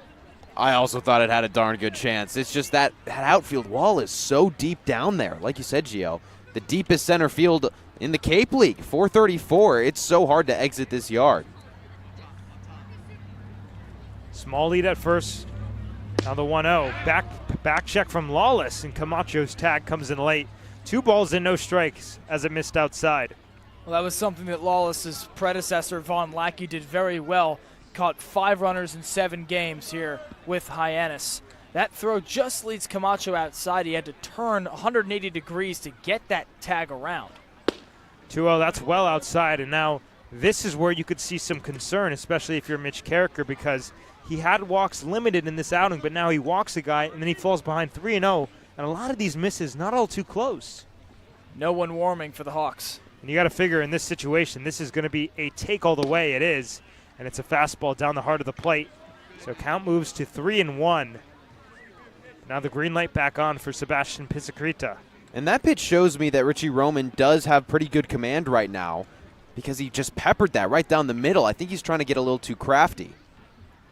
3-1 the count, and the pitch is hammered out towards left center field. Walk giving chase, looking up, and it is gone. He took it out to one of the deepest parts of the ball yard. A 2-run home run for Sebastian Pizzicrita. And the Harbor Hawks lead cut in half, 8-4 Hyannis. Another $50 for the family pantry donated by our friends. That ball was absolutely mashed and comes just a couple pitches after we said how hard it was to leave this yard. There's 2 already in this ball game. In the first 4 innings, they're hitting it really hard. Credit to these bats on both sides that have just been hammering it. But this is where Hyannis has started to slip. Again, the middle innings, they just seem to lose focus a little bit. They've got to lock right back in. First home run of the summer, and the first pitch to Tristan Salinas misses outside. So in those first 3 innings, guys, consistently Richie Roman was jumping ahead of hitters. Now it seems like he can't throw a first pitch strike. 1-0 the count. The pitch is right on the inside corner to Salinas, so count even up at 1. And all of a sudden, Max, Orleans is very much in this game, especially if they can tag Roman for a few more runs here and start to find their groove as the next pitcher comes in. 1-1 is hooked to first. Nice stop by Camacho, who caught it on the fly. Tags the bag just in case. But now 2 outs in the inning, nobody on. 2 runs home for Orleans, and Elijah Ickes coming up for the second time tonight. And back to your point about getting ahead in these counts. He got ahead to lead off the inning against Crossland. That turned into a ground ball. Got ahead against Levy, but then Levy was able to turn that into a walk. I feel like that's kind of where we felt the tide shift in this inning. Right-handed hitting Rainbow Warrior Ickes takes a slider right in the outside corner for a strike, 0-1. So now we see Roman jump back ahead in the driver's seat, and those first pitch strikes that we saw in those first 2 innings. And the windup, and the front door breaking ball gets the hands up and in, 1-1. He's just kind of going back and forth. He was so consistent in those first 2 innings, and then since then, he's kind of just oscillated a little bit. He's had some right down the middle. He's had some way outside. He's just kind of lost his consistency. Breaking ball catches the knees. That's a really good spot from Roman, and he jumps ahead of ball and 2 strikes. The pinpoint, and that's the typical location of that slider for Richie Roman. It's missed outside to righties a bit, yet there it was absolutely beautiful at the knees. Ickes was 0 for 3 with 3 strikeouts against Wareham, and he hooks this one foul outside the Hyannis dugout. 5 for 25 on the summer. The strikeouts have been very frequent so far for Ickes. For Harbor Hawks here in the last of the 4th inning with the Firebirds at the plate. Count at 1-2. Roman comes home, and this ball is hooked to third. Velasquez has it. Gobbles now fires in time. But the Firebirds tack on another 2 runs, a 2-run home run for Sebastian Pizzicrita. And the Harbor Hawks lead cut in half, 8-4 Hyannis. We head to the middle innings. When it comes to delicious food, the best place to start is with great appliances. And Cam Appliances is your one-stop shop for any budget with brands like Thermador, Viking, Bosch, GE, and so much more. Cam Appliances, sales, delivery, installation, and service in the heart of your home with locations in Hyannis, Nantucket, and Hanover. Here at the Mass State Lottery, we're known for our monster wins. But there's no bigger win than the $1 billion we provide each year to support all 351 cities and towns in Massachusetts. In our game, we know that supporting local businesses and helping communities is how we all win. Because at the lottery, we're all playing for the home team. The Mass State Lottery. Welcome to the state of winning. Well, this game is more interesting. We do have a ball game. It's 8-4 Hyannis as we head to the top of the 5th inning. Truman Pauly going out for some more innings of relief. And the Harbor Hawks have Ray Velasquez due up. It'll be Velasquez, Williamson, Hayden Federico with Stone Lawless a chance if anybody gets on base. And Graham, yes, the Harbor Hawks have the 4-run advantage, but it seems like the momentum in this game has really shifted towards the Firebirds' favor. Yeah, the Firebirds really came alive with their bats and just kind of the ability to get on base. And it was pretty strong last pitching inning for Pauly. He allowed 1 run, but it was unearned. Jonathan Mendez made that error over at shortstop, so that really didn't play in Pauly's favor. So like you said, it kind of feels like the tides are shifting here in Orleans. Ray Velasquez takes a first pitch slider right on the outer half for a strike, 0-1. Velasquez 0 for 1 with a hit by pitch. He was hit in the head back in the 3rd inning.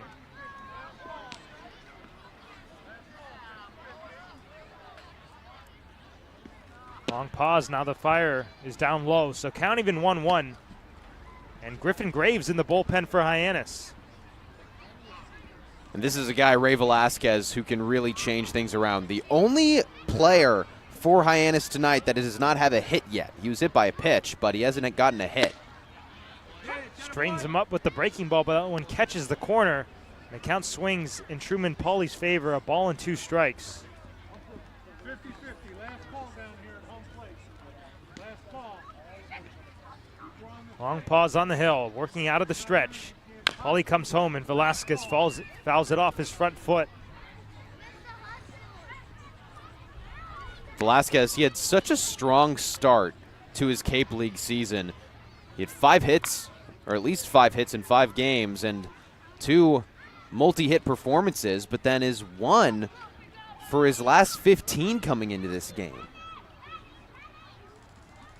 1-2 pitch is taken downstairs. That was a really good breaking ball and an even better take from Velasquez as the count levels at 2 balls and 2 strikes apiece. He's also only drawn 2 walks over that stretch of being only 1 hit for his last 15 or so he's really struggled. 2-2 is cued foul off to the right and out of play. Gotta say, Graham, it's a very, very impressive showing here on this Friday night. Lots of fans here on the grass lawn at Eldridge Park. Good way to start a weekend, you could say. Yeah, that's exactly right. Deadlocked in a 2-2 count, and Velasquez gets one in the air to right center field. A long run for Crosland. He will not get there. It bounces in front of him towards the warning track. Velasquez pedals into second with a leadoff double. And just like that, everybody with a hit in the starting lineup. And that is so impressive. Takes it the other way. Started right around center field and then just faded away from the center fielder. A really, really strong hit, and that has got to feel so good for Ray Velasquez. The last time that he got a hit, it was also a double, so it hasn't been that long since he's had an extra base hit, but he just hasn't really had that consistency.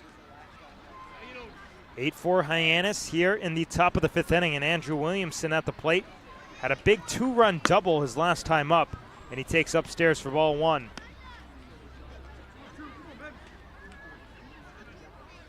Williamson's OPS is now at 842, but the average still below the Mendoza line at 194. We know the slug is there. It's all about consistency now for Andrew. Shows to bunt, gets it back down towards the mound. It's off by Pauly. Throws the first, not in time, and he gets away. Velasquez around third. Hill's coming to score. Another defensive miscue for the Firebirds, and the Harbor Hawks get a run back. It's 9-4 Hyannis. Well, that's the second time, like you said, that Orleans has flown that throw to first base, and that just gives Hyannis way too many opportunities, way too many extra runs. Those are the kind of things that ruin your momentum. I mean, a leadoff double from Ray Velasquez will also ruin momentum pretty quickly, but the errors, you got to cut those down against this Hyannis team that's got one of the best batting averages in the Cape Cod Baseball League. Still waiting for the official ruling, but that might go down as a single and then a throwing error. Williamson runs on the first pitch. It's a strike to throw down. No chance. A stolen base for Andrew Williamson. His 4th of the summer. And his 2nd of the ball game. He stole home earlier on a play where Hayden Federico was at first, stole second, and Pisacrita made that throw over to second base, so he just kind of waltzed home. But he's shown off the wheels tonight. That's now 5 stolen bases for Harbor Hawks runners as Federico takes downstairs.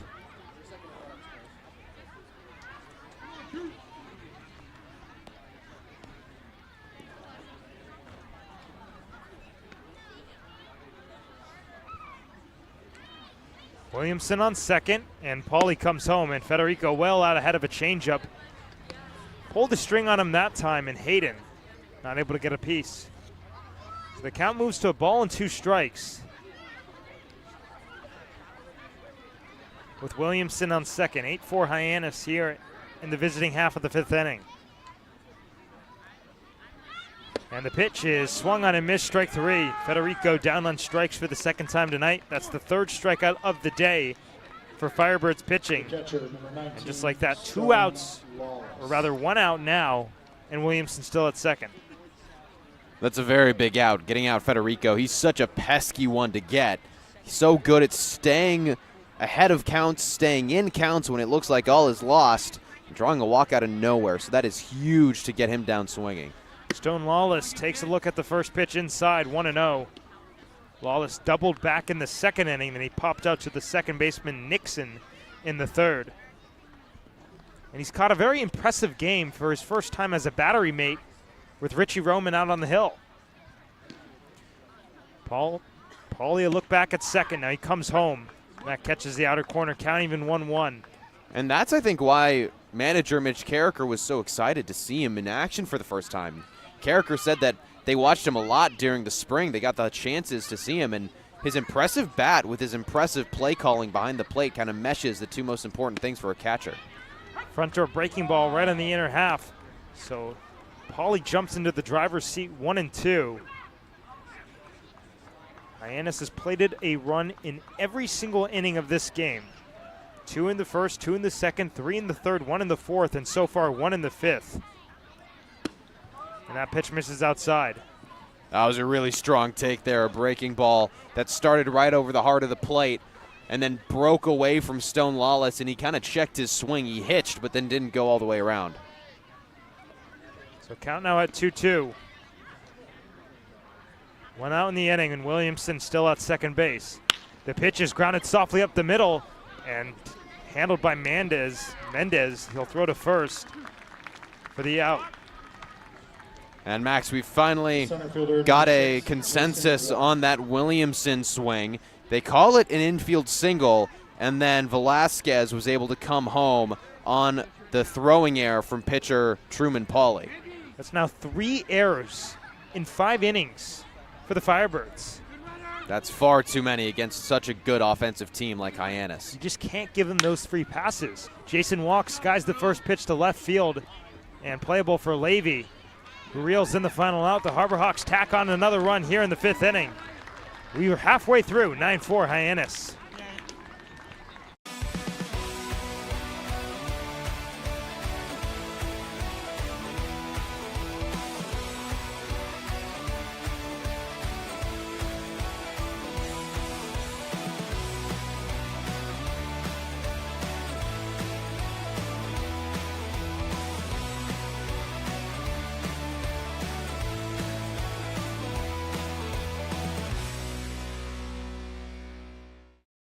Owning a home means you can protect your family and put down roots in a community you care about. It gives you a place to celebrate the joys of daily living and be together during tough times.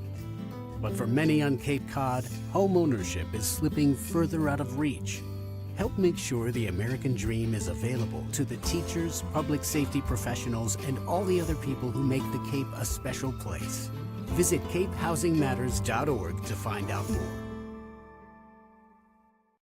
5 is the community bank. Back here at Eldridge Park, Hyannis on top 9-4. Richie Roman's day is done. And we had a debut at the plate in Stone Lawless. How about a debut on the mound? Griffin Graves making his Cape League debut for the Harbor Hawks, Graham. Griffin Graves, a rising junior at Auburn, coming in at 5'10", 176 pounds. Had the third best ERA of relievers at Auburn in 2025. He had a 4-1 record to go along with it, that ERA coming in at 4.63. Also pitched the 4th most innings of relievers at 23 1/3. This guy's got some really impressive stuff. Struck out 24 batters, also 4th amongst relievers. Only walked 11. The last time that he made a relief appearance was against Coastal Carolina in the first game of the Super Regional. Went for 3 innings, no hits, no runs, struck out 5. So he's coming into the Cape League with a lot of confidence, trying to show it off right here against the Firebirds. Absolutely, and the final line on Richie Roman. 4 innings, 2 hits, 4 runs. They were all earned, 2 walks and 2 strikeouts. And Gio, I got to say, for an outing that started that encouraging, it's a little disappointing to see the way it ended, but still, he got the job done for what Mitch Carricker needed tonight. And that's exactly what he's done all season long. All 3, he's in line for a win if Hyannis can hold on to the 5-run advantage it has, but that would be all 4 appearances resulting in wins. May not be pretty, but it's enough to get the job done, just like you said. Jonathan Mendez, who singled back in the 3rd inning to lead it off for the Firebirds. Griffin Graves comes home and a sword at a changeup for strike 1. That's a beautiful first pitch. Going with the changeup, like you said, pulling the string a little bit, and he got Mendez to swing right through it. Standing tall in the right-handed hitting batter's box. This one spiked in, and a nice stop by Stone Lawless to buy him some points with Vincenzo Mariana. So count even at 1-1. And after the single for Mendez, he just raised his average to 167. OPS still at 453. Really, the Firebirds' only offensive production this summer has come from Levy and Pisacreta. And of course, both of them have made some damage this game. Pisacreta with the 2-run home run as the pitch misses outside. 2-1. And Mendez really struggled in the last game against Wareham. 0 for 4. He did have an RBI ground out, so he had a productive out, but still 0 for 4 coming into the game. It had to feel really good to get a single right out of the gate. 2-1 pitch is hit foul off to the right and out of play. A lot of kids running after that baseball. As the count moves to 2 balls and 2 strikes, Griffin Graves looking for strikeout numero 1 in as many at-bats. The Auburn Tiger comes set. Now he fires, and the pitch is grounded to first base. That'll get foul outside the first base line. Camacho gave a nice long jog that I know that Graves appreciates the effort. And just another little tidbit on Graves and how strong his 2025 was with the Tigers. He only allowed runs in 5 of his 13 appearances this season. When he did allow a run, it never exceeded 3 in an appearance. He was so stellar on the mound. That 4.63 ERA, that's pretty good for a metal bat college season. In the SEC, nonetheless. 2-2, gets the bottom of the zone, strike 3 called. Frozen pizza for Jonathan Mendez, and a strikeout in his first at-bat on the hill for Griffin Graves. From the United States. Go ahead, Grant. I was just going to say, that looked really strong. He did such a good job mixing his pitches, fastballs, breaking balls, a couple changeups in there, so he's throwing it all right now. He looks confident. And that's only the 3rd strikeout of the game for the Harbor Hawks. It's worked so far, but you know how you like to dial these up in the late frames. Number 9 man Chris Barr shows the bunt, pulls it back. They appeal at first, and Federico de Jesus says he did not go. 1-0 the count.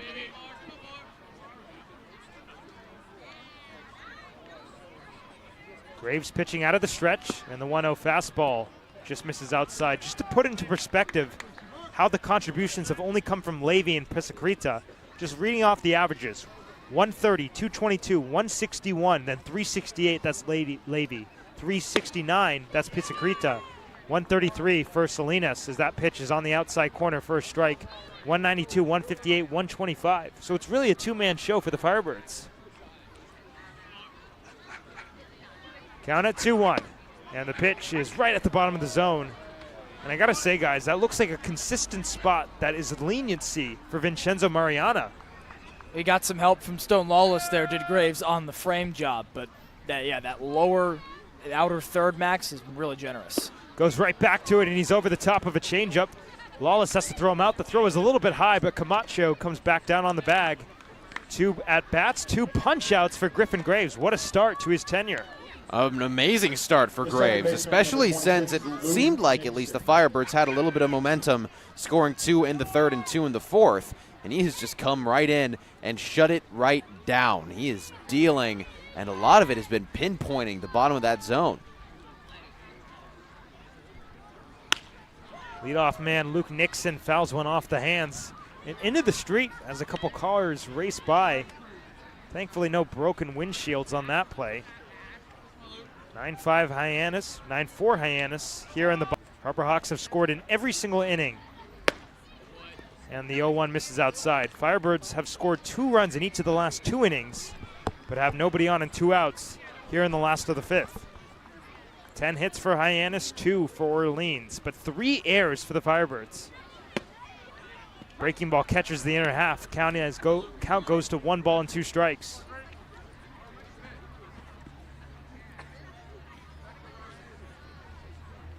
Nixon 0 for 2 out of that leadoff spot, a ground out and pop out, and he takes down low. I see a lot of Will Libert's game in Griffin Graves. He goes low with that breaking ball and challenges with the fastball in a similar spot. I've seen 3 or 4 fastballs now from Graves at the belt of batters on either side of the dish. Deadlocked in a 2-2 count, and it's swung on and missed in the dirt. Lawless selects the inside lane, throws him out, and how about that? Griffin Graves strikes out the side in his Harbor Hawks debut here in the bottom of the 5th inning. A 9-4 Hyannis lead as we head to the top of the 6th. Here at the Mass State Lottery, we know there's no bigger win than the $1 billion we provide each year to support all 351 cities and towns in Massachusetts. Now that's how we all win. The Mass State Lottery. Welcome to the state of winning. This week we've been working a lot with doing play-by-plays, just doing behind-the-scenes stuff with sports broadcasting, which I never really realized how much went into it, but it's been really cool. They've grown a lot. I've never really done like a program like this before, so like seeing all the behind-the-scenes has like really grown. I've learned how to really just gain confidence in my play-by-play speaking, and I've learned more terms here when it comes to directing and producing. And I've just had a great time with John Rook. Doing the play-by-play stuff and all that, being with a guy like John Rook, understanding what like the major kind of entails doing this camp, just really a preview for what you do here at Dean or any other college doing broadcasting. So I'm definitely more prepared to make this a job of mine. .com to learn more. Now in the top of the 6th inning here at Eldridge Park, Harbor Hawks enjoying a 9-4 lead. They've scored in every single inning today, and 9-1-2 due up for Mitch Carricker, Jason Walk, Matt Muir, Ryan McKay, as they're going to face a new hitter after Truman Pauly's day is done. It's the left-handed pitching rising senior from Duke, Edward Hart. Hart making his 2nd appearance of the season. His first appearance, he pitched for 1 inning, had 1 strikeout, 2 hits, a walk, and no runs. That was just 2 days ago against Wareham, so not a lot of rest for the rising senior from San Antonio, Texas. In 2025 with Duke, made 14 appearances, no starts, pitched for 10 2/3, had an ERA of 5.06, and he struck out 7.6 batters per 9. And that ends the right-hander Truman Pauly's day. After 3 1/3 innings, he allows 5 hits and 5 runs. 3 of them were earned. He walks 1, but K's up 4. And I don't think the numbers fully say what he did. He did his job considering the kind of disaster start for Sebastian Gonzalez, who allowed 4 runs and 3 of them are earned. But a lot of the defense just not helping his case. I mean, 3 errors as a whole for the Firebirds. And we talked about Brewster, who had 7 errors in the last 2 games before Hyannis. And what do you know? They had a 3-game losing streak, and then they clean up their play and beat Hyannis. Making errors does not bode well with wins. Matt Miura at the top of the order takes down low in the dirt, 1-0. Halfway to the cycle, that home run in the first inning and then the single in the fourth.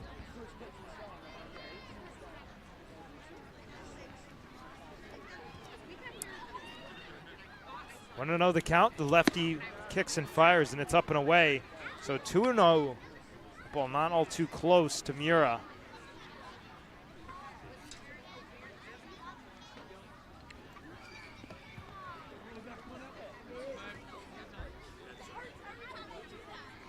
Hart is draft eligible, and the 2-0 fastball misses upstairs. So Miura, not having to put in much work in this at-bat, finds himself in a 3-0 advantage. And it does not bode too well to fall behind of these Harbor Hawk hitters, let alone Matt Miura. Yeah, I was going to say Matt Miura, one of the hardest to strike out. 3-0 right on the outside corner. There's that changeup. And Miura was going to take that one the whole way. No need to really contest on a 3-0 pitch. But he drew 46 walks with Hawaii this season. Best on the team. 3-1 peppers that part of the plate once more. And the count runs full. 3 balls and 2 strikes. Hart last time out was against Wareham on the 25th. He threw 1 inning, had a strikeout and 2 hits and a walk, but no runs allowed. 10 2/3 innings this past year at Duke as Miura hammers one off the foul line, or rather one of the poles supporting the netting. That made a crazy sound. It did. It was like a doing that you you hear that in like Pixar movies. Like that's not a real sound. That's the doink sound in the movie. They got to make that a sound effect. That's what I'm trying to get at. 3-2, Miura swings and misses and strikes out. So how about Edward Hart falling behind 3-0? He comes back and strikes out Miura. A hard guy to strike out, as we mentioned. That is such an impressive strikeout. Down 3-0, and he got him to look at 2 strikes that were really, really strong, and then gets him swinging right through an elevated heater. That's a really good start to the day for Edward Hart. 4th strikeout of the day for Firebirds pitching. Now 1 out here in the top of the 6th inning. Ryan McKay up. Takes a fastball on the outer half, 0-1. Harbor Hawks up 9-4 over the Firebirds at Eldridge Park. Of course, these two teams meeting for the first time in the 2025 Cape League season. McKay already a good day at the plate. 0-1 outside. Grounded out back in the first, but then had an RBI single in the second and then a sac fly in the fourth. So he's got a couple RBIs and a hit in 3 at-bats tonight, or 2 at-bats rather. 3 plate appearances. 1-1 misses outside. And he extended a hit streak to 7 straight, on base streak to 15. He has been really working hard, and it's paid off for him as of late. 2 multi-hit performances over those 7 games. 2-1 the count, and the lefty kicks and fires, and McKay rips it to left field. That's in for a base hit. This guy could do no wrong at the plate. Another single for Ryan McKay. That'll raise the average above 367, where it sits right now. And the Harbor Hawks threatening once more here in the top of the 6th inning. Well, they're hoping that can spark a little insurance rally here, I'm sure. Ryan McKay, the last time he got a single, it was well at the end of an inning, so they couldn't really do much with it. But with 1 out on the scoreboard and hard-hitting Jackson Willits and Caleb Camacho coming up, that could be huge. Willits pulls back and takes one downstairs. He's showing the bunt. A 5.06 ERA and 10 2/3 at Duke this past spring. Appeared in 14 games, did not start a game though. 1-0 is chopped slowly towards the third base side. It's fielded by the pitcher. He'll throw to first, and they get him by half a step. Wow, what a play. You do not see that very often. And the dugout for Orleans loves it because Hart turns right around and throws that ball beautifully outside of the first baseman, Michael O'Shaughnessy. And that's the pitcher making scrappy plays, and the dugout is going to give that kind of reaction every single time. Gabe Camacho coming up for the 4th time tonight. Singled all the way back in the first inning. Since then, he's popped out and struck out, excuse me. Going lefty to lefty with McKay on second. And he pulls his swing back, takes a little bit outside for a ball, 1-0. Piscaretta really liked that pitch from behind home plate. Edward Hart started a breaking ball right down the center, and then it broke away down, and he just didn't quite get Camacho to swing at it, but that was the goal. Hart looks back at second, and the pitch is grounded to second base straight away for Nixon. To his left, slings to first in time. And for the first time tonight, the Harbor Hawks do not score in an inning. They put up a donut here in the top of the 6th inning with a 9-4 lead. We head to the bottom half. All right.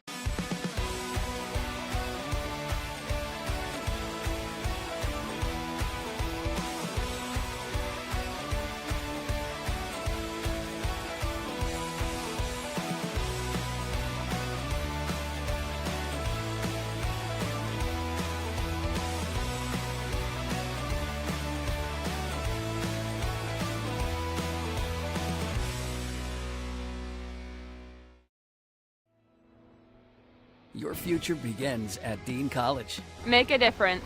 Leave your mark. Break the mold. Be a leader. Achieve unimagined heights. Believe in yourself. Make lifelong friends. This is your time. Your place. Your home. Your Dean. It all starts here at Dean College.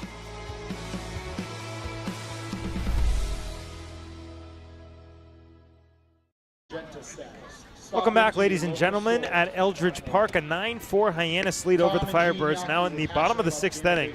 And Griffin Graves, boys, what a debut for this guy. He struck out the side, and now he's going out for another inning of work. Yeah, only 2 strikeouts for Hyannis pitching from innings 1 through 4, now 5 total. He struck out the side, 2 of them swinging, 1 looking.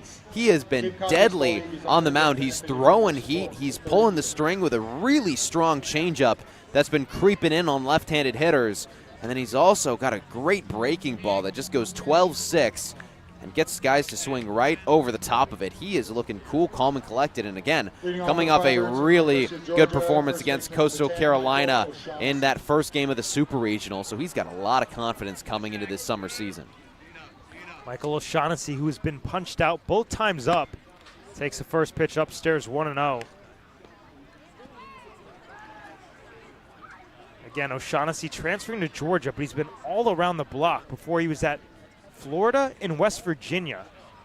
So 3 schools in 3 years, about to make it 4-4.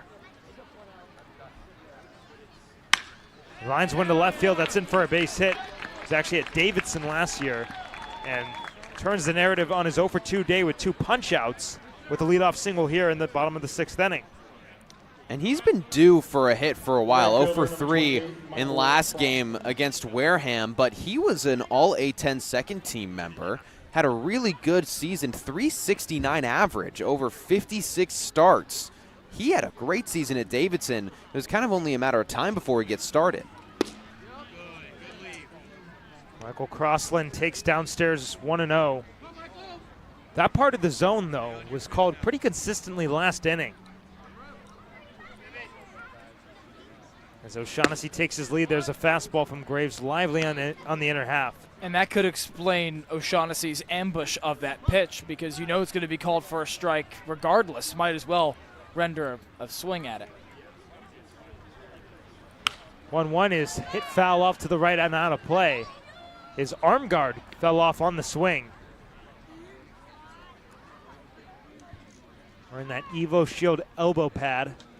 No leg guard, though. 9-4 Harbor Hawks here in the last of the 6th inning. Griffin Graves in his 2nd inning of work in the Cape League season.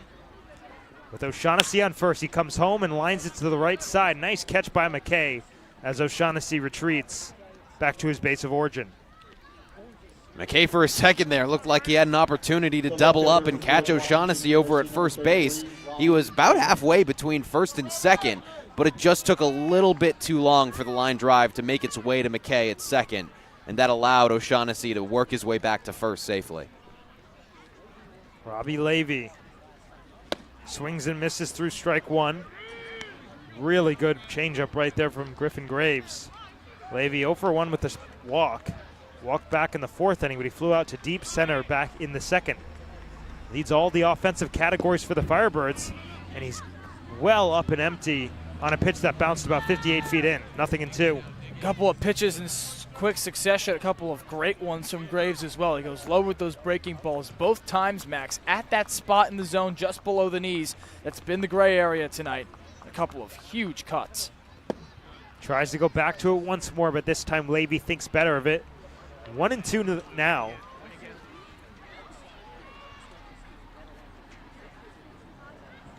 Firebirds played it 2 in the third and 2 in the fourth, but they went down scoreless in the fifth. Have a man on with 1 out here in the sixth. And there's a fly ball over our heads that'll curl into the street. So we'll do it again at a ball and 2 strikes. This is kind of a perfect situation for Graves. You've got 1 out, and the bottom of the zone has been very generous to pitchers. So if he keeps going with those breaking balls that finish low in the zone, he either gets a swing and miss, ground, or double play.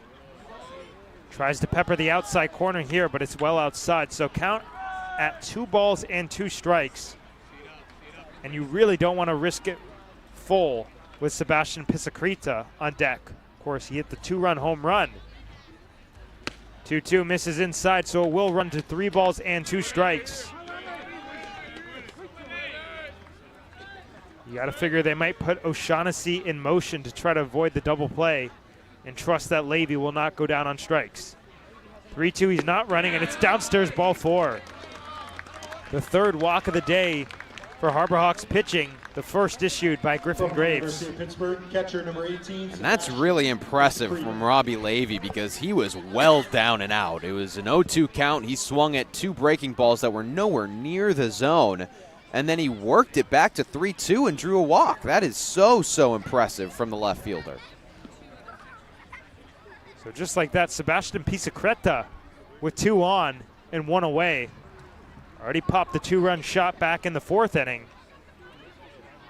As Graves comes home, and there's a fastball down the plate for a strike, 0-1. And that's the kind of at-bat that can energize a dugout, because when you're out that early, it's almost a metaphor for how Orleans would turn around in this game. 5 runs, not an insurmountable deficit at this point. O'Shaughnessy on second, Levy on first. And the pitch is grounded ahead of the third baseline, out ahead, 0-2. But it's going to take at-bats like the one we just saw from Levy. Sure, guess at the first 2 pitches and guess wrong both times wildly. But then have the discipline to come back and take what the pitcher gives you and work counts on base. That's all the Firebirds need right now. 9-4 Hyannis here in the 6th. But the Firebirds threatening once more. Graves out of the stretch, takes a look back at second. Now he comes home, and a big wipeout swing and a miss.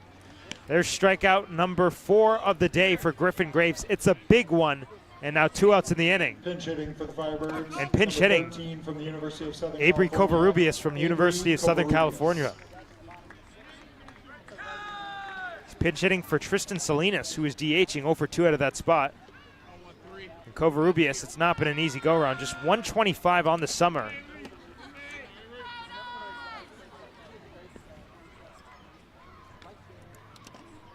An opportunity here off the bench. Graves comes set. Now will fire. First pitch fastball missing just a little bit downstairs, 1-0. Covarrubias had a strong season for USC, average over 300 for head coach Andy Stankiewicz, a team that made the Corvallis Regional, was bounced out by Oregon State. Still first NCAA tournament appearance since 2015 for the Trojans. And he launches a ball towards deep left field. Federico looking up, and it is gone. Avery Covarrubias, a 3-run home run. And we have a ball game. 9-7 Hyannis. Another Firebirds home run. Another $50 for the family pantry. Donated by our friends at Pretty Picky Properties in Monomoy. Well, that's a pretty good instinct to bring in Covarrubias. He was coming in cold, and Salinas had really struggled. He was 0-2. What a choice there from the Firebirds coaching staff to get Covarrubias in there, and he just mashed that, pulled it beautifully down the left field line. Yeah, that was a no-doubter. Elijah Ikas. First pitch in there for strike 1. Only 3 home runs at USC for Covarrubias. Of course, with the metal bat. That one with the wood bat way out of the yard. Sounded like a metal bat. 0-1 count at the top of the zone, but just a little bit too high, 1-1. And honestly, Max, I'd bring the energy there back to that walk from Robbie Levy, because the way he works into that walk, indicative of how Orleans is going to get himself back into this game. 1-1 pitch is high from Graves. And it's going to be interesting to see how Griffin Graves responds to the adversity here. Of course, he strikes out the side in his first inning of work, then he gets into some trouble and gives up a big home run. We sit at a 9-7 game.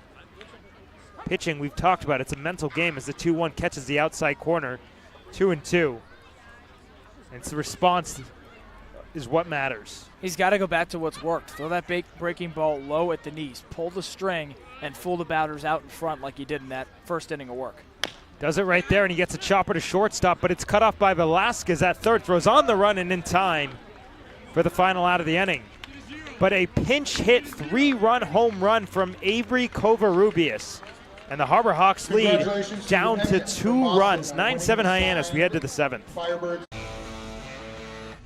Get ready for big results with our small machines. With more power, performance, comfort, and savings. They're ready for every job. And we're ready with plenty of inventory, the best support in the business, same-day parts availability, and locations across the Northeast. So you can always be ready to work. Milton Cat, always ready.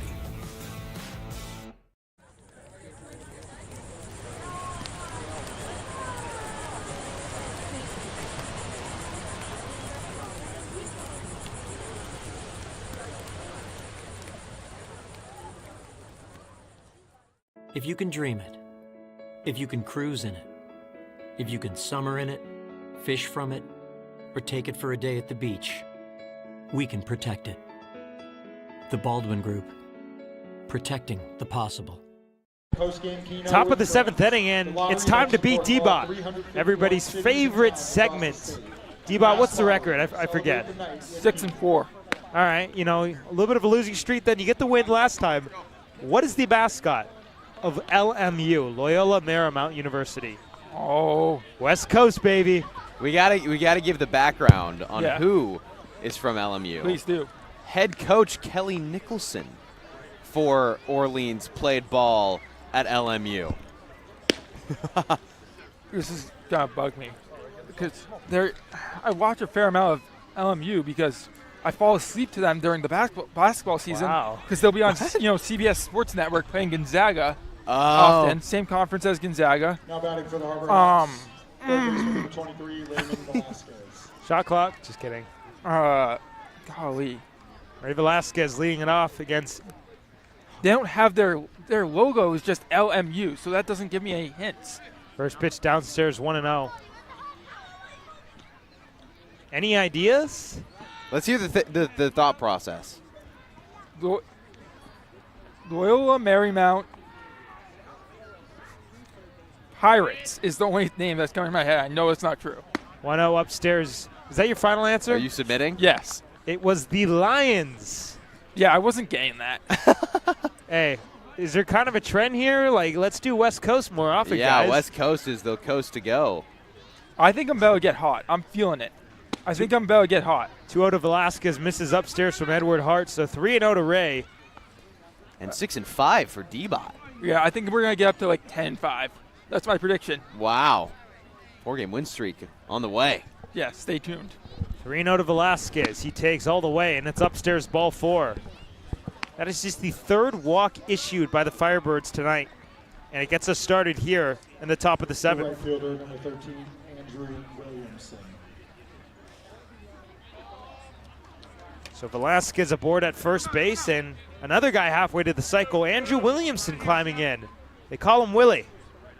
An RBI double, 2 runs actually on that double back in the 3rd inning, then a single back in the 5th. Lefty to lefty, takes upstairs for ball 1. That's now 5 straight balls to start this 7th inning for Edward Hartgram.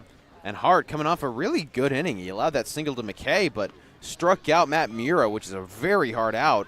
Got Willits and Camacho to ground out. 1-0 is hooked to right field, incoming crossland. He'll play it on a hop. Might have broken his bat right on the end. They'll play station to station. And just like that, the walk and then the single and the Harbor Hawks already ready to fight back here in the 7th. I was going to say, it's kind of sounded like it broke. It sounded like that bat cracked, which unfortunate for Hart, because if it didn't, it might have carried a little bit more at a crossland over and right. Instead, it dropped well in front of him. Velasquez is in scoring position. No outs. Williamson's on first.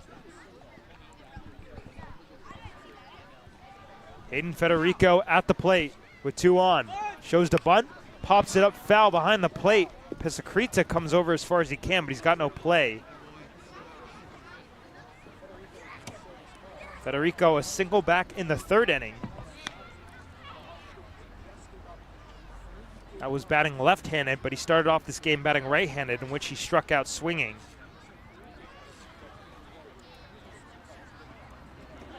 Hayden had that home run against Chatham last week. Shows the bunt again, gets it down. It's a good one down the 3rd base line. Fielded in fair territory by Iquez. The throw to first is in time, but the sacrifice is complete. Both runners advance. 2 in scoring position for the Hawks with 1 out in the inning. That was a really, really good bunt. It just had a little bit more pop off the end of it than I'm sure Federico wanted, because it allowed Iquez to charge in, make that play. But still, such a productive out. 2 in scoring position for a very hard-hitting Stone Lawless. And they're going to put him on. They are walking Stone Lawless to load the bases because they want the force at any base. The center fielder, number 6, Jason. Not sure how I feel about that. You bring up Walk, who had a really hard-hit double. Stone Lawless, of course, has one of his own. But still, you're playing with fire, because if Walk gets on base, then the top of the order's up. But like Max said, that's a play for the force. Jason Walk hammers the ball towards deep right field. Crossland on the run. He makes the catch. Here comes Velasquez. The throw to the plate is offline. It's up the first base side. Velasquez slides in safely. An RBI sac fly for Jason Walk, his 2nd RBI of the day. As productive as they come for Jason Walk. A little bit of an ambush, too. Swung on that first pitch. Sent it well far into right field. And so Williamson able to tag himself over to 3rd. Runners on the corners. You do have 2 outs, but still, Matt Muir and Ryan McKay due up is not a good sign. I mean, you like to think once you get down to the bottom of the order, it'll get easier as there's a mound visit on the hill. A meeting of the minds, as Graham calls it. But it's like this Hawks lineup is so dangerous, 1 through 9. You're not really in a position where you could relax.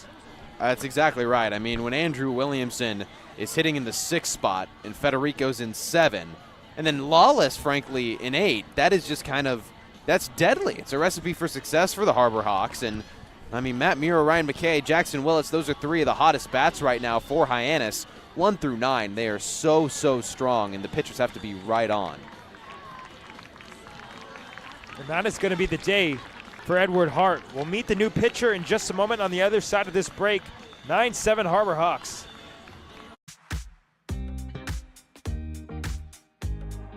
When it comes to delicious food, the best place to start is with great appliances. And Cam Appliances is your one-stop shop for any budget with brands like Thermador, Viking, Bosch, GE, and so much more.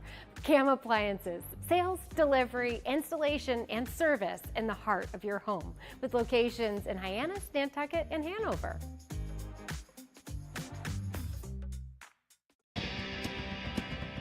If you need to dig, lift, move, grade, clear, or cut, pump, weld, clean, light, and just about anything else, dial up the rental source for the newest and the most reliable equipment in New England. Staffed with equipment and construction experts, Milton Rents, your local source. Well, back to another right-hander, Mason Koch coming in for the Firebirds. Koch, draft eligible from Auburn, 6'1", 200 pounds, a rising senior. Made 1 appearance, got the save, didn't allow an earned run. No hits, no walks, 1 strikeout. That was over 1 inning pitched. He only pitched 3 innings in 2025 for the Auburn Tigers. Had a 3 ERA, 4 hits, 1 walk, 1 run, which was earned, 3 strikeouts. So didn't see a lot of action in 2025, but was on a very good Auburn team, making his second appearance after 1 scoreless. Well, Hyannis now a 10-7 lead. But they got runners at the corners and 2 outs for Matt Mura. Williamson on third, Lawless on first. And Koch throws the first pitch inside, 1-0. Now batting for the Harbor Hawks, designated hitter number 8. So teammates with Griffin Graves. Yeah. Seen a lot of same schools in these matchups. Of course, a lot of Stanford, especially in that Katuitt game. 1-0 pitch, well upstairs. So the count swings even further in the favor of Mura, 2-0. Saw some Hawaii early on. Sebastian Gonzalez, starting pitcher for the Firebirds, going up against this guy, Matt Mura, who's up to the plate. Mura halfway to the cycle and ahead 2-0. He swings and fouls one off to the right, out of play. And that at-bat between Mura and Gonzalez will be an interesting conversation in the fall. How about a first pitch leadoff dinger? Yeah. Never going to let him live that down. Who's your daddy? 2-0 the count. 2-1 the count, rather. And Koch comes home. Mura hammers it to the short, and it's off the glove of Mendez. Williamson comes in to score. An RBI single, the second RBI of the day, the third hit of the day for Mura. And the hits just keep coming for Hyannis, 11-7. That came off the bat hard at 98. Thank you, Megan Swanson, for the number there. He's just so good at putting bat on ball, and that time just crushed one.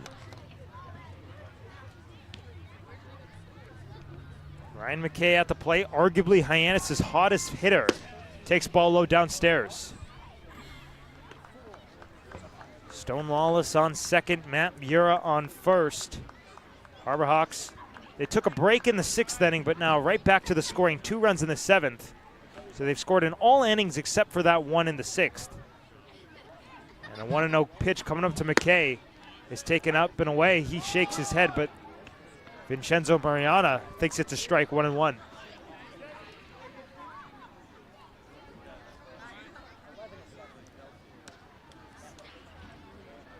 McKay 2 for 3 with a couple RBIs. Gets out of the way of a pitch inside, but it's called a strike again.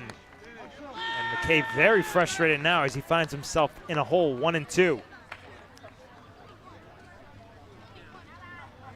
Lawless on second, Mura on first. 2 runs home for Hyannis here in the 7th inning, 11-7.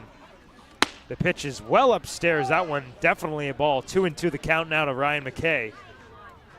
And that second strike that McKay took was right down the center of the plate.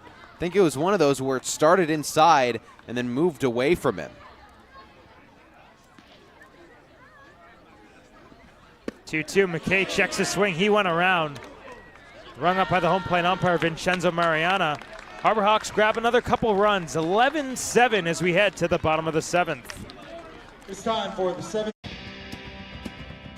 When you need to dig, lift, move, cut, or just about anything else, then dial up the Rental Source staffed with equipment and construction experts. They'll help you get the right machine for the job and make sure it's delivered when and where you need it.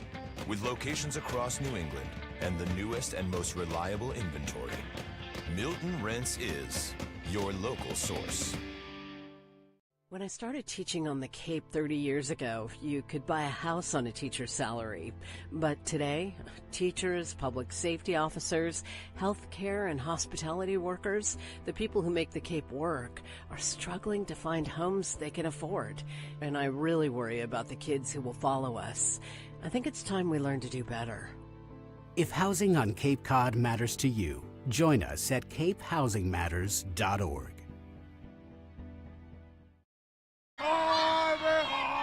Back here now in the bottom of the 7th inning, a new pitcher on the mound after Griffin Graves' day is done. It's Chandler Dorsey back on the hill for Mitch Carricker tonight. Final line on Graves, 2 innings, 2 hits, 3 runs, all were earned, 1 walk and 4 strikeouts. So a lot of swing and miss stuff, guys, but yet the wildness coming out to play. And when I say wildness, I'm talking about wildness inside the zone. You're exactly right, Max. That low breaking ball trying to clip the knees, that was a part of the zone that's in flux for Vincenzo Mariani, but Graves exploited it beautifully in that first frame of work to the tune of striking out the side. Struggles in the 6th frame, and that's what will happen when you take off for a bit of time. Last appearance in the regionals for Auburn, that would have been mid-May. So it's been a while for Graves, and he looked really strong to start his outing. But now he gives way to Dorsey with that 4-run cushion reinstated. A great situation for him to come and do some work in a second appearance of the summer. Well, Dorsey was kind of the only Harbor Hawk who, after the first week and a half of the season, had not played, but finally made his appearance on June 20th against Wareham. He pitched 1 1/3 innings, a walk and 3 strikeouts. He last out against Falmouth on the 24th. He went 2/3 of an inning, a hit, no runs, a walk, and 2 Ks. Incoming transfer to UCF, going to be teammates with Andrew Williamson, but previously at LSU. We will face Jonathan Mendez to lead it off, 1 for 2 out of the 8th spot. A single back in the 3rd inning, but he struck out looking in the 5th.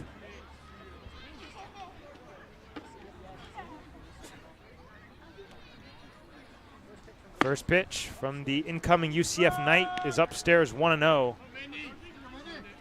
You go back to a righty here, Max, after Carricker tabs Graves, the lefty, to toe the rubber. Roman really exploited that inner corner. 1-0 is grounded to second. McKay, nice pick on the forehand. Throws to first in time for the first out of the inning. Wow, Ryan McKay has made some really impressive plays already this season, but just on a difficulty standpoint, that one might be up there with all of them because that hop, it kind of skipped, which you don't really expect on the dirt. That's usually when it grabs more, at least compared to the grass. But it skipped, and he was able to just get it and make the throw. It slowed him down to the point where he had to hesitate, take a second before firing that throw to first base. You rarely see that on the infield dirt. Chris Barr, the number 9 man, 0 for 2 with a punch out. Takes on the outside corner. That was a beautiful backdoor breaking ball, and Dorsey just pumping that part of the zone.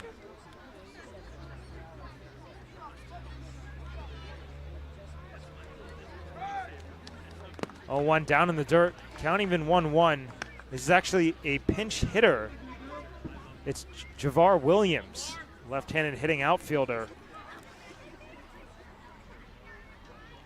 So after Barr's day, 0 for 2, that was enough for the Firebirds. He hammers one on the ground to short. Nice play in the run by Willits. Throws against the grain and in time. Couple of nice defensive plays to get us started here in the 7th, guys.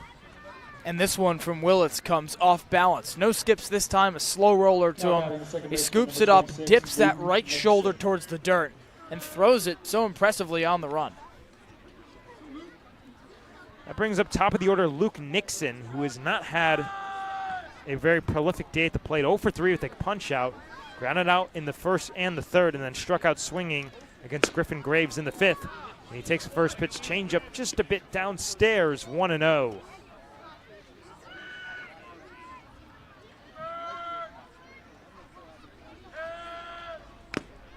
Gets the hands out of the way, and that actually got a piece of him right off that elbow guard. And after the 2 groundouts, the first base runner reached off Chandler Dorsey as a hit batsman against Luke Nixon.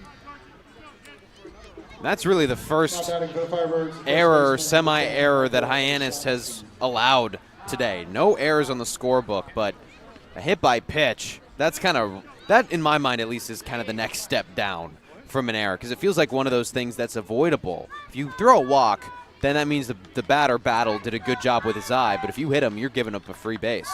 Michael O'Shaughnessy for the 4th time tonight, standing to the left-handed batter's box. Dorsey comes home. Misses well downstairs. Nice stop by Stone Lawless behind the dish.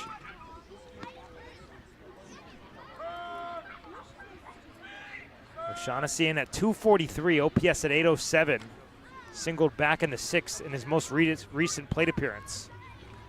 Nixon on first, an 11-7 Harbor Hawks lead here in the 7th. High breaking ball right at the top of the zone. That's a beautiful spot. And the count evens up at 1.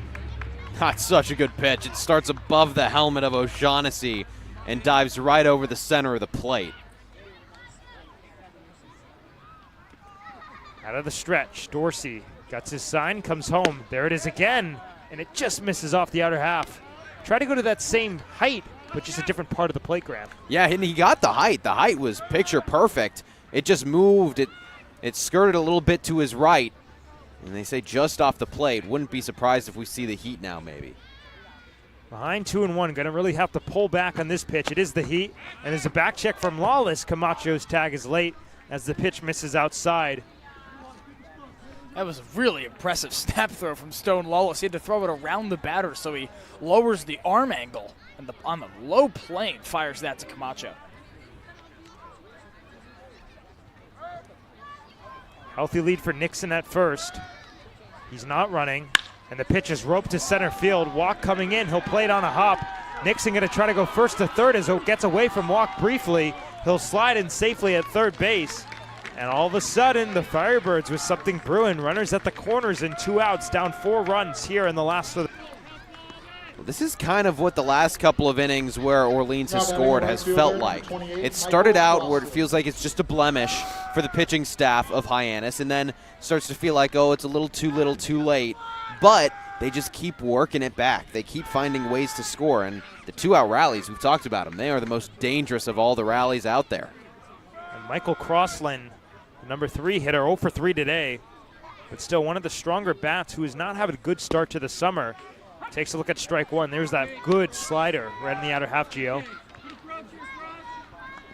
Thought it was going to miss off the last little spin there, Max, but clips the outer corner. Runners at the corners and 2 outs. Runner at first starts and stops. And at the plate, Crossland takes a strike. There's that slider once again. It seems like Dorsey's really taking advantage of the bottom part of the zone. He sure is, and that was a really wise decision by Michael O'Shaughnessy. He did not get a good jump off first base. Dorsey ahead 0-2. And the pitch. Breaking ball in there for strike 3. Well, they leave 2 on base here in the bottom of the 7th inning, and Dorsey gets out of the jam unscathed. 11-7 Hyannis as we head to the top of the 8th. When it comes to delicious food, the best place to start is with great appliances. And Cam Appliances is your one-stop shop for any budget with brands like Thermador, Viking, Bosch, GE, and so much more. Cam Appliances, sales, delivery, installation, and service in the heart of your home with locations in Hyannis, Nantucket, and Hanover. Here at the Mass State Lottery, we're known for our monster wins. But there's no bigger win than the $1 billion we provide each year to support all 351 cities and towns in Massachusetts. In our game, we know that supporting local businesses and helping communities is how we all win. Because at the lottery, we're all playing for the home team. The Mass State Lottery. Welcome to the state of winning. And we are back for the top of the 8th inning. It's getting late as Hyannis clinging on to an 11-7 lead here at Eldridge Park. It's Jackson Willits, Gabe Camacho, Ray Velasquez due up, Andrew Williamson with the chance if anybody gets on base. And Cook still on the mound for the Firebirds after what was an eventful 7th inning, which resulted in 2 runs for Hyannis. And it was a lot of scrappy play for the Harbor Hawks in that 7th. A walk, an intentional walk of Stone Lawless. Rare. I don't think we've seen one of those yet this season, guys. Nope. But Hyannis loaded the bases, and then a sac bunt, a sac fly. They just kind of played small ball, got those guys in position, brought them home, and got a couple insurance runs. That's exactly what they needed, because this Orleans team, they've kind of just scored out of nowhere. And so you've got to make sure that that lead is safe. Jackson Willits standing in to face Mason Cook for the first time tonight. Swings and fouls the first pitch into the glove of Sebastian Pizzicrita. 0-1. Willett switching sides of the plate once again. This is now 2 at-bats from the left, rather 2 plate appearances from the left side, 2 from the right. 1-1 the count, and the pitch is taken upstairs. That one got away from Pisacrita. Looked like he could have gotten a handle on it, but just did not make the catch. And it might have cost him a strike call from Vincenzo Mariana. It feels like we talk every night, Max, about how switch hitting is a dying art. And Willett seems to have perfected it so far this summer. He's been effective from both sides. 1-1 offering taken at the top of the zone. Jackson did not agree with the call. And he's been so effective getting hits, but also just drawing walks. I mean, he had two for 3 days at the plate to start his summer season, and then only had 1 hit over his next 8, but he drew a walk every game. 1-2, nice spit on a breaking ball down in the dirt. Count even up at 2. And it's at bats like these, Graham, when he falls behind, but there's no panic at the plate. He's able to work it back even and then full and put himself in a commanding position. It's such a mature approach. Does not scream rising sophomore in the slightest. Like that, takes upstairs. So he's behind with 2 strikes, and now he works it full. It looks like he's been playing baseball for 20 years because at a pro level with the eye, at least that. I'd like to see him take some more chances because I think he can do even better, but he's done plenty fine just now. Payoff pitch is felt straight back, right on it. Race to the ball from the bat boys, and Hyannis takes the win. There's a chance right there in attack mode with the pitch at the hands. And even though he didn't get it, that's a swing you can be okay with. He fouled it off just a shade under it. It's a really hard pitch to hit, especially from a righty to a lefty. Long pause on the hill for Cook, the Auburn Tiger. Now he comes home. Willett swings, fouls it into the mitt of Pisacrita. And there's a strikeout, a rare strikeout for Jackson Willett. Well, to get Jackson Willett out twice this game, that is a huge accomplishment for Orleans pitching, win or lose. At-bats riddled with good takes. We saw a couple there, including a couple of chances, but the heater from Cook gets him. Gabe Camacho takes the first pitch strike on the outer half. That was the breaking ball. Gabe did not seem to agree with the call once again.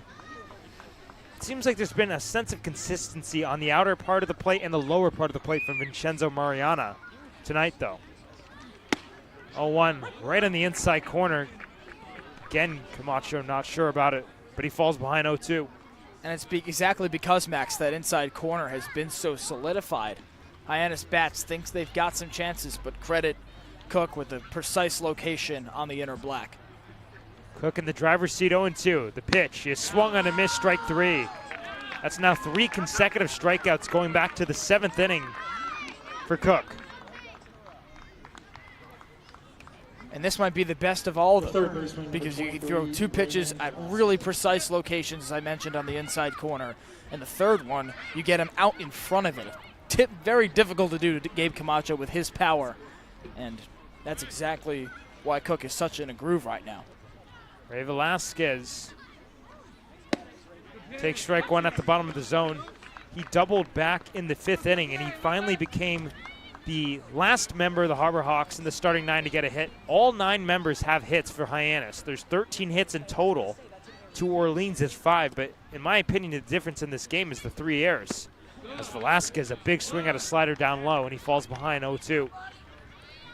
And in games like this, Max, ones that have high scores, whether it's a pitcher's duel or high score, any of those 2 extremes, errors are usually going to make an impact because they're errors that they're mistakes you control versus good pitching or good batting. 0-2 up and away to Velasquez, 1-2. And so far, as you mentioned tonight, Hyannis has done a better job controlling its controllables. Orleans has erroneously put himself in this position. 1-2 the count. Cook with a pause on the hill. Now will come home. That slider misses well outside. So Velasquez down 0-2. And he's another guy who takes an at-bat and brings it back to even, now 2-2, and could potentially put himself in charge if he sees another ball here. But I think the deeper it gets into an at-bat, guys, and we can agree on this, I think the more it goes into the hitter's favor. Count level at 2. Cook stretches and fires, and there's a ground ball, base hit right field. It's into the gap. Velasquez right around first base, but he'll throw the brakes on. And case in point, Velasquez was down 0-2. He sees a lot of pitches, and he grabs a base hit. And that's an exceptionally arduous thing to do for a right-handed hitter, to go the other way against the shift. You have a shifted left to pull, and you shoot it right the other way. That is a great piece of hitting from Velasquez and exactly what breaks momentum for someone like Cook. And now there's a mound visit out on the hill, and this might be the day for Cook. We'll have to wait to see, and it will be. We'll meet the new pitcher on the other side of this break. 11-7 Hyannis here in the top of the 8th inning. When it comes to delicious food, the best place to start is with great appliances. And Cam Appliances is your one-stop shop for any budget with brands like Thermador, Viking, Bosch, GE, and so much more.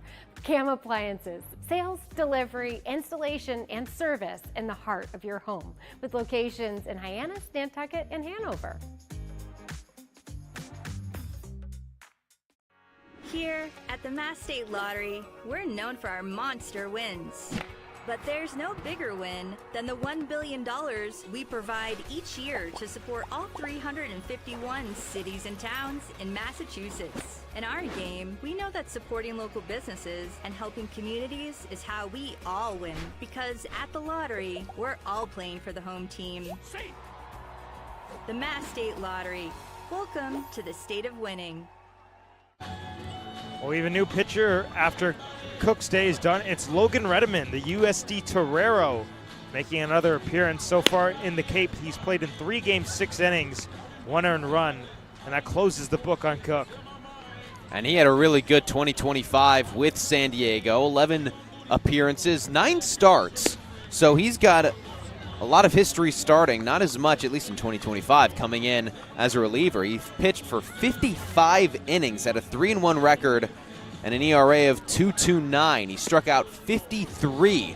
So this guy is a strikeout thrower, and that's exactly what he's going to try to do against Andrew Williamson, who could be the third out. He's got 5 strikeouts already this season.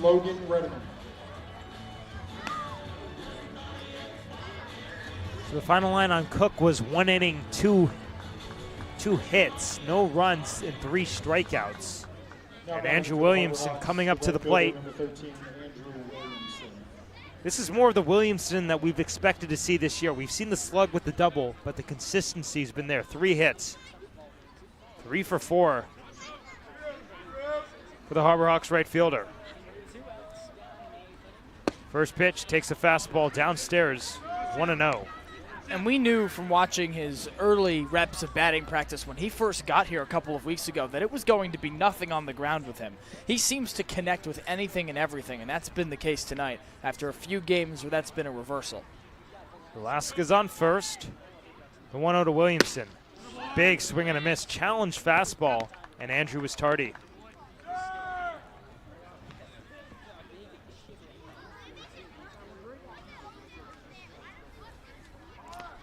(11-7) Hyannis here in the top of the 8th inning with the Harbor Hawks with the runner on and 2 outs. Williamson checked his swing on a pitch downstairs. Did he go? Yes, he did. Says Jonathan LaMattina.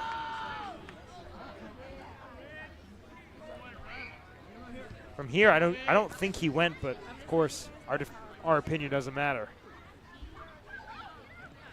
It's one of those tough calls anywhere. So the count in the favor of Redeman. Velasquez runs. Williamson fouls it off to the left towards the street. Williamson is already having his best day of his Cape League season. The first time that he's had 3 hits in a ball game. Ironically, he's gotten a hit in 3 games. Of 2 of the 3 games, they've been multi-hit performances. This has just been the most hits he's gotten. 1-2 the count. And the pitch is right there for strike 3. Hyannis will leave Velasquez on first base. They're up 11-7 as we head to the bottom of the 8th inning.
Made it to the bottom of the 8th inning. Harbor Hawks up against the Firebirds 11-7. Chandler Dorsey going out for another inning of work. The Harbor Hawks strand Velasquez at first base in the 8th inning.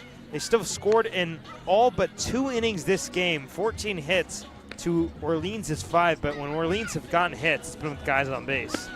Yeah, that's exactly right. 2 home runs, both of them multi-run home runs, and that's just kind of been what's lifted them to make this a close ball game, but really impressed with Hyannis and their ability to keep it up through the middle innings, because that's where they've kind of faltered as of late. They haven't been able to get those hits, get those runs, pretty much from innings 4, sometimes all the way through 7 or 8.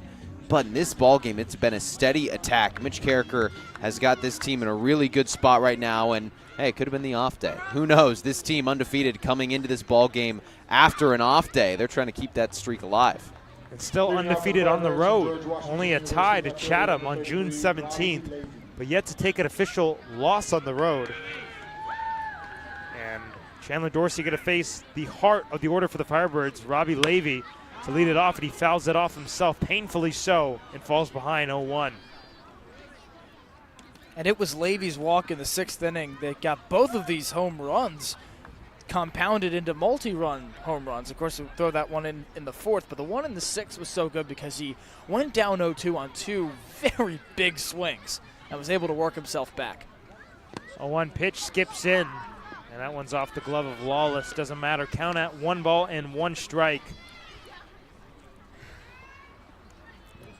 Levy in the team lead at batting average at 368, trailed by Pisacreta, who waits on deck at 350. 1-1 is upstairs, 2-1 the count.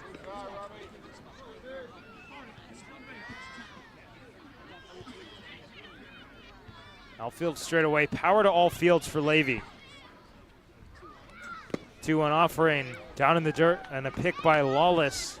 And Dorsey's got to be careful here. You do not want to start an inning like this with a free pass. Yeah, there's been a couple times where Hyannis pitching has allowed a walk that has kind of sparked a little rally. And the 3-1 will do just that. It's a walk well upstairs. That's the 3rd walk of the day for Robbie Levy, and now Sebastian Pisacreta coming up. And the 3rd in a row for Levy, and if there's symmetry here in the 8th as there was in the 4 and the 6th, a home run is to follow. Pisacreta popped that 2-run home run back in the 4th inning. Staying in the right-handed batter's box. Levy on first, Dorsey comes home. And the first pitch down low, Lawless loses the handle for a moment, but he's able to recover.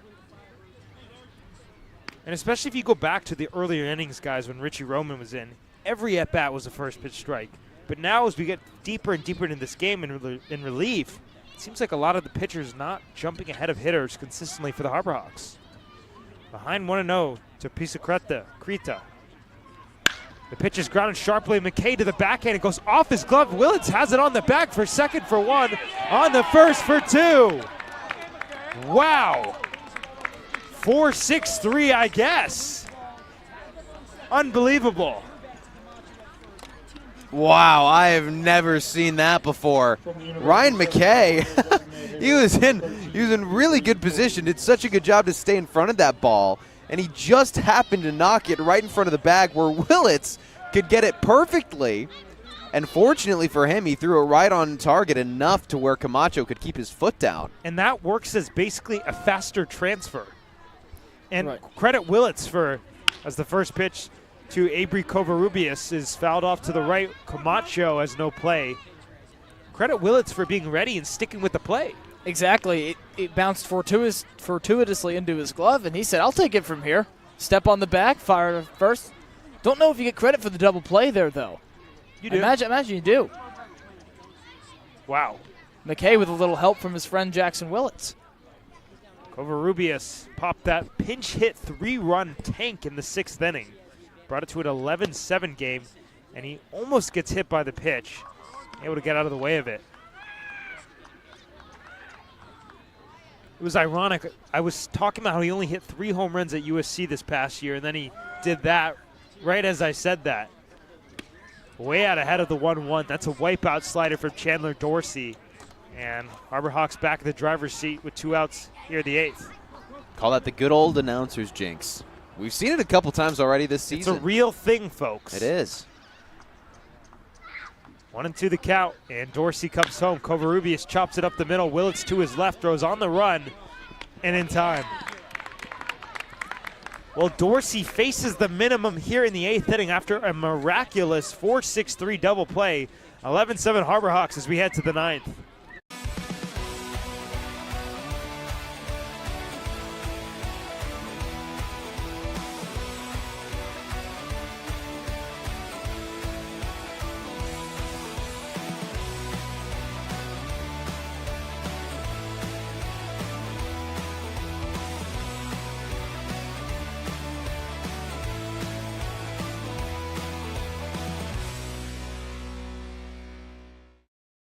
Owning a home means you can protect your family and put down roots in a community you care about. It gives you a place to celebrate the joys of daily living and be together during tough times. But for many on Cape Cod, home ownership is slipping further out of reach. Help make sure the American dream is available to the teachers, public safety professionals, and all the other people who make the Cape a special place. Visit capehousingmatters.org to find out more. Top of the 9th inning. It's been kind of a marathon tonight. First pitch was at 6:30. We sit at 9:05. Hayden Federico to lead it off for the Harbor Hawks. Stone Lawless, Jason Walk, and top of the order Matt Mura looming with the potential if anybody gets on. Retterman going back out for another inning of work. Logan Retterman came in for relief against Cook, or after Cook's day. And again, Gio, this is a game that Hyannis jumped out to the early lead. They've been commanding the game consistently, but the Firebirds just keep clawing back, and it seems like the Harbor Hawks lead is a lot bigger than it really is. It sure does, but it doesn't also mean that Orleans can, with one swing of the bat, work itself back into this game. Both home runs tonight for the Firebirds have been multi-run homers, and so if Hyannis works itself into a situation where a couple guys get on base for one reason or another, all it takes is one swing, and we've got ourselves a ball game. Only 3 outs to do it, though, if you're Orleans. Federico, 1 for 3 today. Singled back in the 3rd inning. Last time up was out on a sacrifice bunt that moved both runners into scoring position. And he takes downstairs from Retterman 1-0.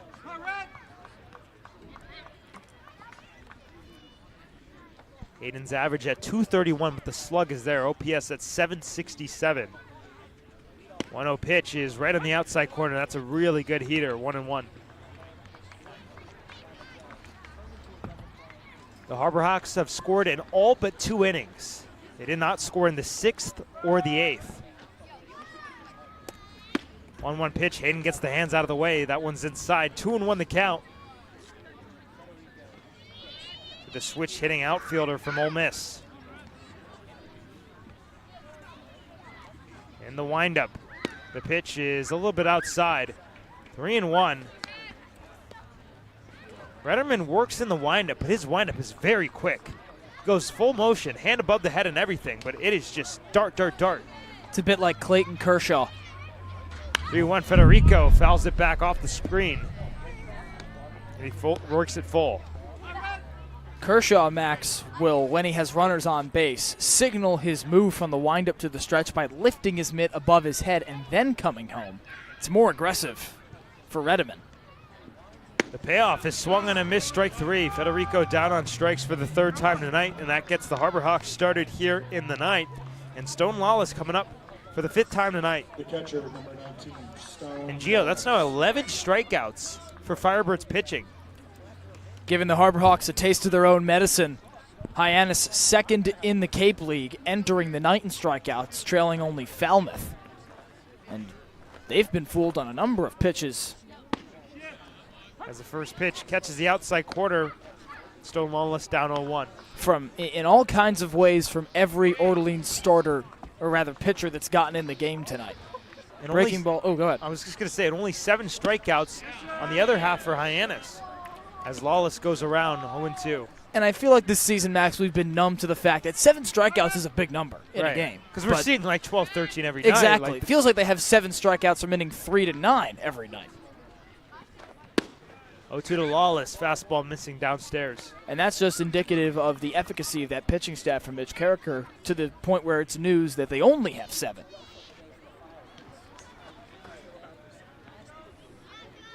Count at 0-2. 1-2. The pitch is lined to right field, shallow. That's going to dunk down for a base hit. Stone Lawless has his 2nd hit of the day and a productive first game as a Harbor Hawk. Center fielder number 6, Jason Walk.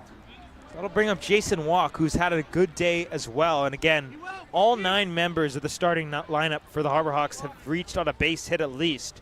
Walk has a pair of RBIs, an RBI double back in the 2nd, and a sac fly in the 7th.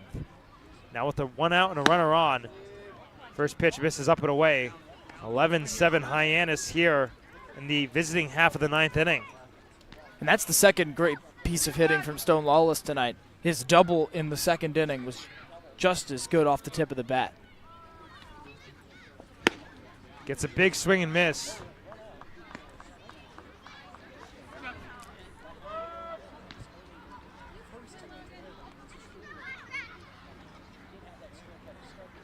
Count on 1-1 with Lawless on first base.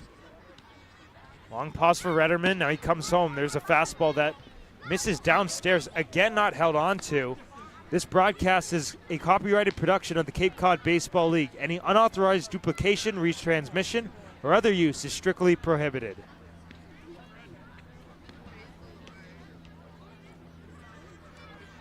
Two and 1 the count. Hitters count for Jason Walk. The pitch is swung on and missed. Well, Gio, we've seen that similar fastball upstairs by the letters. Harbor Hawks hitters not able to catch up. It's a difficult pitch to turn on, especially if you're a lefty, and that is exactly the desirable hit for a lefty, to pull a ball.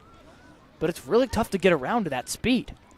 2-2, there it is again. He strikes out swinging on that heater. A bookend of strikeouts for the 2nd out of the inning. Designated hitter number 8. That's a really good pitch from Reddeman in a similar spot, Max. He goes right back to that heater. This one a little bit shy of the letters in the middle 3rd of the zone. But now you need that challenge fastball for a player that took a challenge fastball deep in the 1st inning, Matt Mura. Matt Mura homered on the first pitch of the game, and he takes a slider on the outside corner in there for strike 0-1.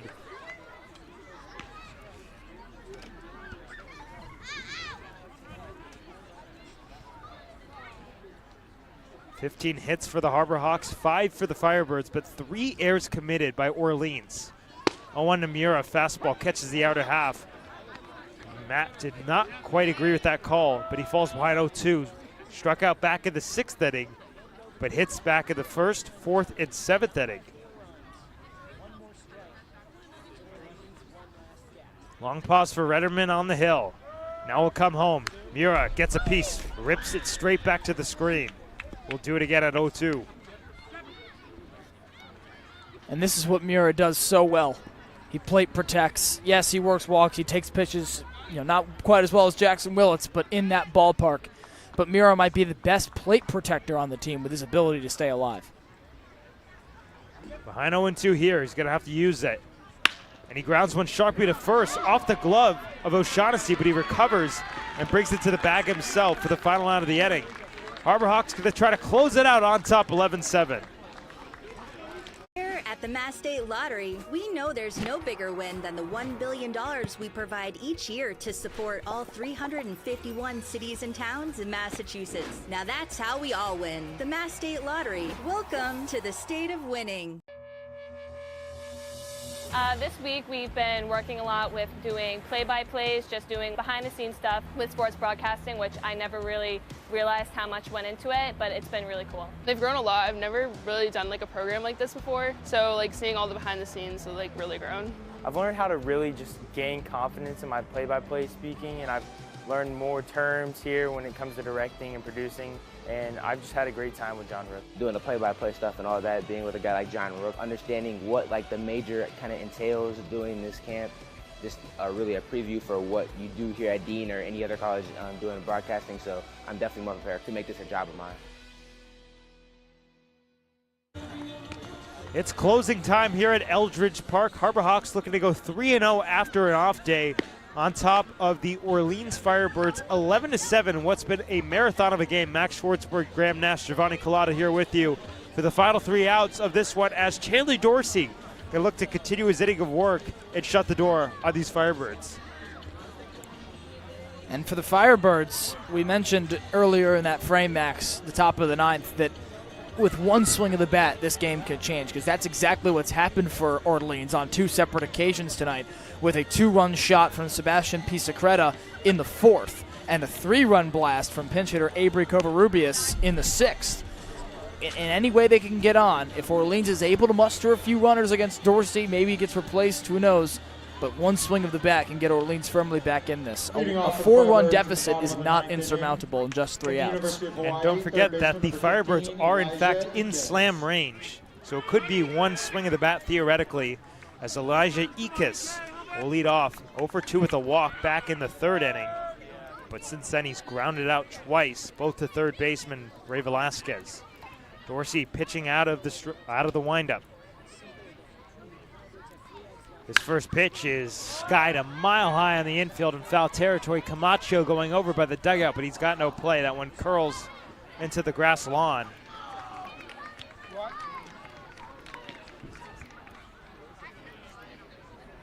Ickes, a 185 average, OPS at 685. And again, it's really been a couple guys who've really committed the offensive work for the Firebirds this season. Of course, Covarrubias, the big 3-run pinch hit homer, as there's a big swing and a miss by Ickes, and Dorsey jumps ahead 0-2. And this is when Hyannis pitching has had the most success tonight. It's when their pitchers get ahead. Dorsey up a quick 0-2. Long pause. Now he kicks and fires. Breaking ball downstairs. Ickes kind of straightened up by that one. Started on the inside corner. Ended up down low. 11-7 Hyannis. And the Firebirds down to their final 3 outs and make it 2. A big swing and a miss from Elijah Ickes. And there's a strikeout for Chandler Dorsey to get us started here in the 9th. Really nice breaking ball from Dorsey. Started over the heart of the plate, broke away from the right-hander, and Ickes could not hold himself back. He swung right through it. That is a quick and strong first out for Dorsey. It's now 8 punch-outs for Harbor Hawks pitching tonight. Jonathan Mendez, who also punched out. That was back in the 5th inning, up for the 4th time tonight, 0-for-3, or 1-for-3 rather, and he takes outside.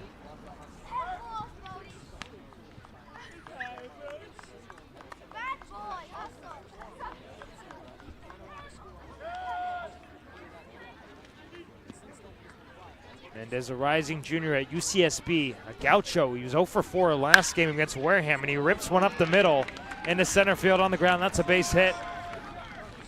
Strings some extra life in the Firebirds here with 1 out in the 9th inning. Had a real nice sound to it. Hit right back up the middle, just to the left of Dorsey on the mound, so he couldn't really make a play. And Willits was kind of a little bit more towards third, I'd say, than second, so he really couldn't race over there and make the play either. Just really well hit. Now Javar Williams, who pinch hit for Chris Barr back in the 7th inning, coming up for the 2nd time tonight. He grounded out his only time up.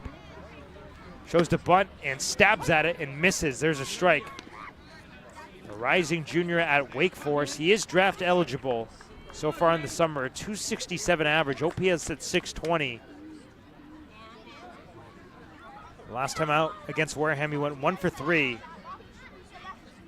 with 2 strikeouts. Behind in the count, 0-1. And the pitch misses well inside. He had to get the hands out of the way. So count at a ball and a strike apiece.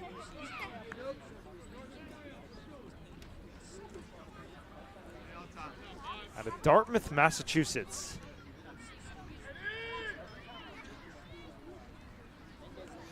1-1 the count with Mendez on first. High breaking ball out of the hand. That one slipped, so 2-1.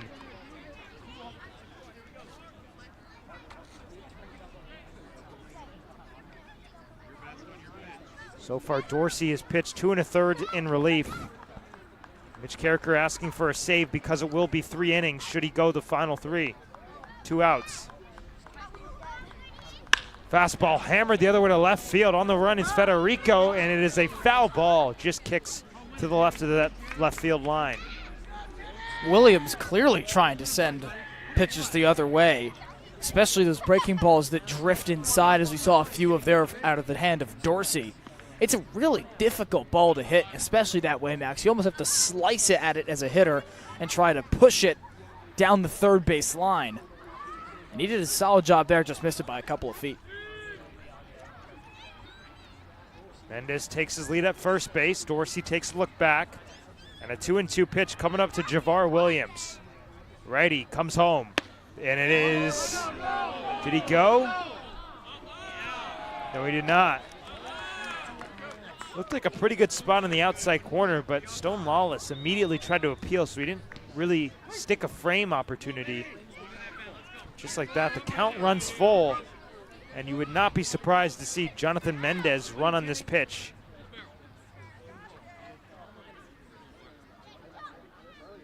Green to the count. Mendez is not running, and the pitch is just upstairs.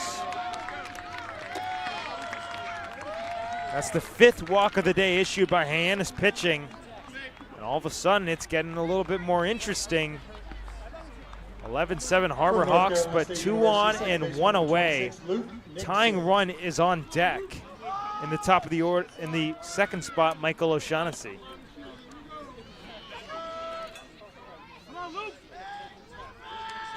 Luke Nixon, top of the order, looking for his first hit today. Reached in the 7th on a hit by pitch.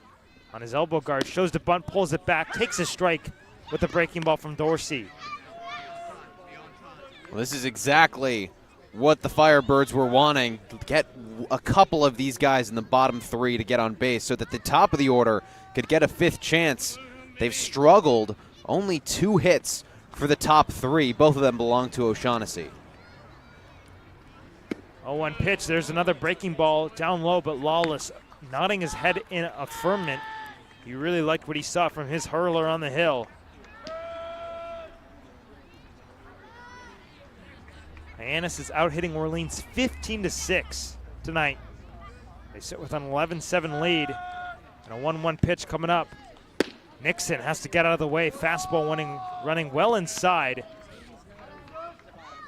So the count swings in the favor of the Orleans Firebirds second baseman.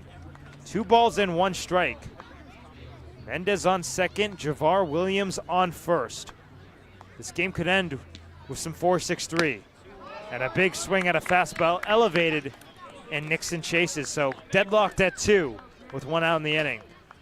Big pitch coming here. Dorsey can go one of 2 ways. Go back to the challenge pitch, try to get him to strike out, or put something in the low part of the zone. Look for that double play to end the game. Looking to roll a pair. 2-2. Breaking ball off the outside corner. That one really close. The Hyannis dugout wanted it. So the count will run full. 3-2. 1 out here in the bottom of the 9th inning. Dorsey takes a look back at Mendez. Now will come home. The pitch is swung on and missed. Strike 3. He blew a fastball by him. That's now 2 strikeouts in the inning for Chandler Dorsey. And the Orleans Firebirds are down to their final out. Such a big K there for Dorsey. His 3rd of the ball game in the 9th for Hyannis pitching. It hasn't been as strong of a day K-wise if you just kind of look at the spread, but they still inch their way to 10. It's unbelievable. That's exactly what I was going to say, Graham. To be at 9 and have it not be a strong day, that's indicative of how good they've been all summer. Michael O'Shaughnessy, the final hope for the Orleans Firebirds tonight. As Dorsey spins off the mound, resets. Of course, no disengagement rule on the Cape Cod Baseball League.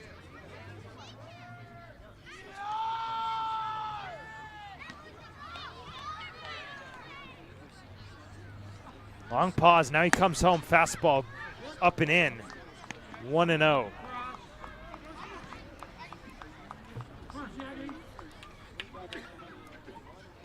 This game started 2 hours and 56 minutes ago, 9:23 p.m.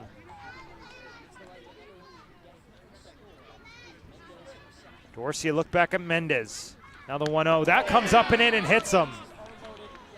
The last thing Chandler Dorsey wanted to do, a hit by pitch will bring the tying run to the plate in Michael Crossland. Said at the top of the inning, Max, that any way they could get on base was going to have them in slam range. It's danger for the Harbor Hawks. And now Mitch Carrico will come out and turn to a new arm to get the final out of the game. Well, 11-7 Hyannis the lead. Bases are loaded for Orleans. We'll come back in a moment and meet the new pitcher.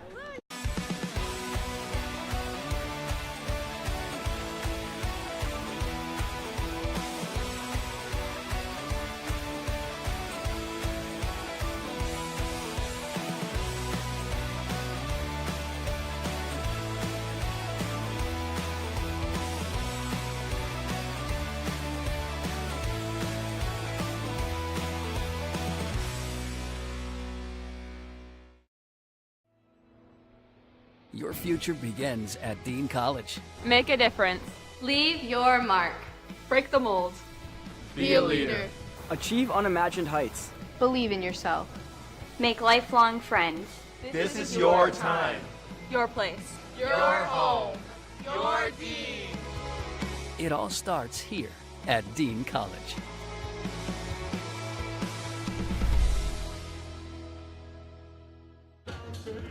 Well, things have gotten interesting here in the 9th inning. The bases are loaded. The tying run is coming to the plate in Michael Crossland. And we have a new pitcher after Chandler Dorsey's day is done. It's Eddie Copper. Last time out against Falmouth, he went an inning, a hit, no runs, and 3 strikeouts. Copper, he's a good closer, has been a closer now for a couple games for Hyannis. So they're bringing in their guy, one of a couple that could be labeled as a closing guy. But he's got a great sidearm delivery, kind of challenges those right-handers, and he's going to be facing Michael Crossland in a right-hander. So favor probably just tipping towards Copper. It's still going to be a very challenging at-bat, though, given the circumstances. Final line on Dorsey. Of course, he's responsible for all 3 on base, but so far 2 2/3, 2 hits, no runs. That could change. 2 walks and 3 strikeouts. Copper, an incoming transfer to Charlotte after a year at University of South Carolina Gamecocks. And now Michael Crossland walking up to the dish. The tying run is at the plate for the Orleans Firebirds as we approach the 3-hour mark in just about a minute. 11-7 Hyannis. The Harbor Hawks have scored in all but 3 innings on 15 hits. Firebirds trail by 4 on 6 hits, but with 3 errors committed in the field. They're at every base. First pitch, Crossland takes a slider on the outside corner for strike 1. What you cannot do if you're Eddie Copper is let it get to Robbie Levy, because his last 3 appearances at the plate have been walks, and he is a dangerous, dangerous force. 0-1, that one's going to skip away. It was a swing and a miss. Runner will score.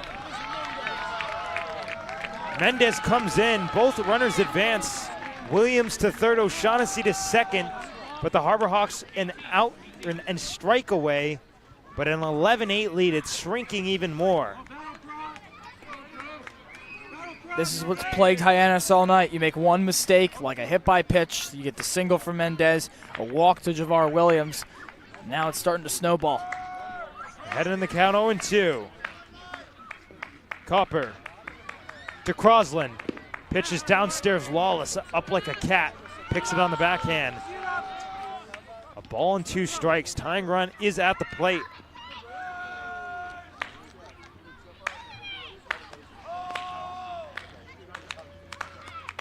Williams at third, O'Shaughnessy on second.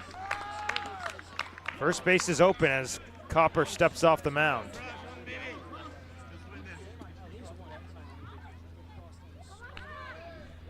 Comes set and comes home.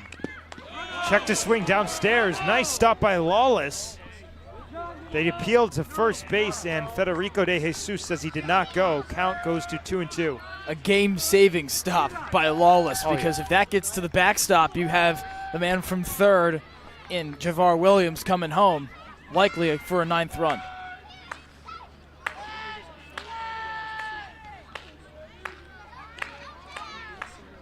2-2 the count. The pitch is fouled straight back. The battle continues. Just barely caught a piece of it. You can hear that it just grazed the top of the bat. And Crossland gets another chance. Tensions are rising at Eldridge Park. Deadlocked in a 2-2 count. The pitch is swung on and missed, strike three. Eddie Copper shuts the door, and the Hyannis Harbor Hawks take this one 11-8. All right, Firebirds fans, final score, Harbor Hawks 11, Just 8. The Harbor Thank you Hawks for take coming this out one on tonight. 15 hits. The next Firebirds game is tomorrow night. 11 runs. Harwich at 5:30 p.m. It's just how they've quelled the fire all season long, Max. You make the mistake, maybe you let it run across, but you have the insurance, and it's their favorite way of getting guys out, the punch out that does it. And don't look now, but they're at 10 for another game. Well, the Harbor Hawks, as mentioned, they scored in all but 3 innings. 11 runs on 15 hits, no errors. The Firebirds, 8 runs on 6 hits, 3 errors. They got a little bit skeptic back there in the final couple innings, but the Harbor Hawks, you know, it seems like after the off day, especially with the offensive start that we were talking about in the top of the show, it really came out to play once again. Another inning that they scored in the first inning. Of course, Matt Miura leaving the yard on literally the first pitch of the game. And we talked about the strikeouts are down, and they got to the 10 marker. It was pretty remarkable to see them come together tonight and grab a gritty win at the end of the day. Yeah, very impressive. And what probably impressed me the most is that the bats stayed hot the entire game long. Only failed to score in 3 frames in this ball game. That is unbelievable. The strikeouts were a little bit up for the Harbor Hawks, but their hits, their bats were phenomenal. So the winning pitcher is Chandler Dorsey. He proves to 1-0 with a 1.93 ERA. Losing pitcher Sebastian Gonzalez 0-2 with a 4.91 ERA. And Eddie Copper, how about that? Comes in some lightning with the final save and a high intensity at bat, a 4.5 ERA. Before we go, a couple of people we want to thank, our wonderful producers, Charlie Adams, Daniel Bottolino, Sam Montag, for our sideline reporters, Ava Fernandez and Ethan Wax, for my partners in crime, Graham Nash and Giovanni Collada. I'm Max Schwarzberg saying thank you guys for listening. We'll talk to you soon.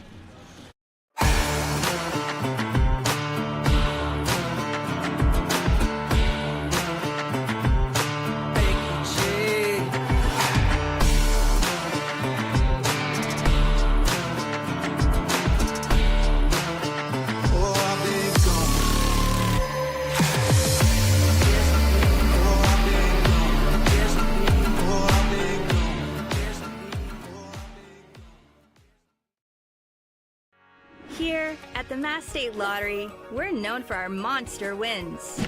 But there's no bigger win than the $1 billion we provide each year to support all 351 cities and towns in Massachusetts. In our game, we know that supporting local businesses and helping communities is how we all win. Because at the lottery, we're all playing for the home team. The Mass State Lottery. Welcome to the state of winning.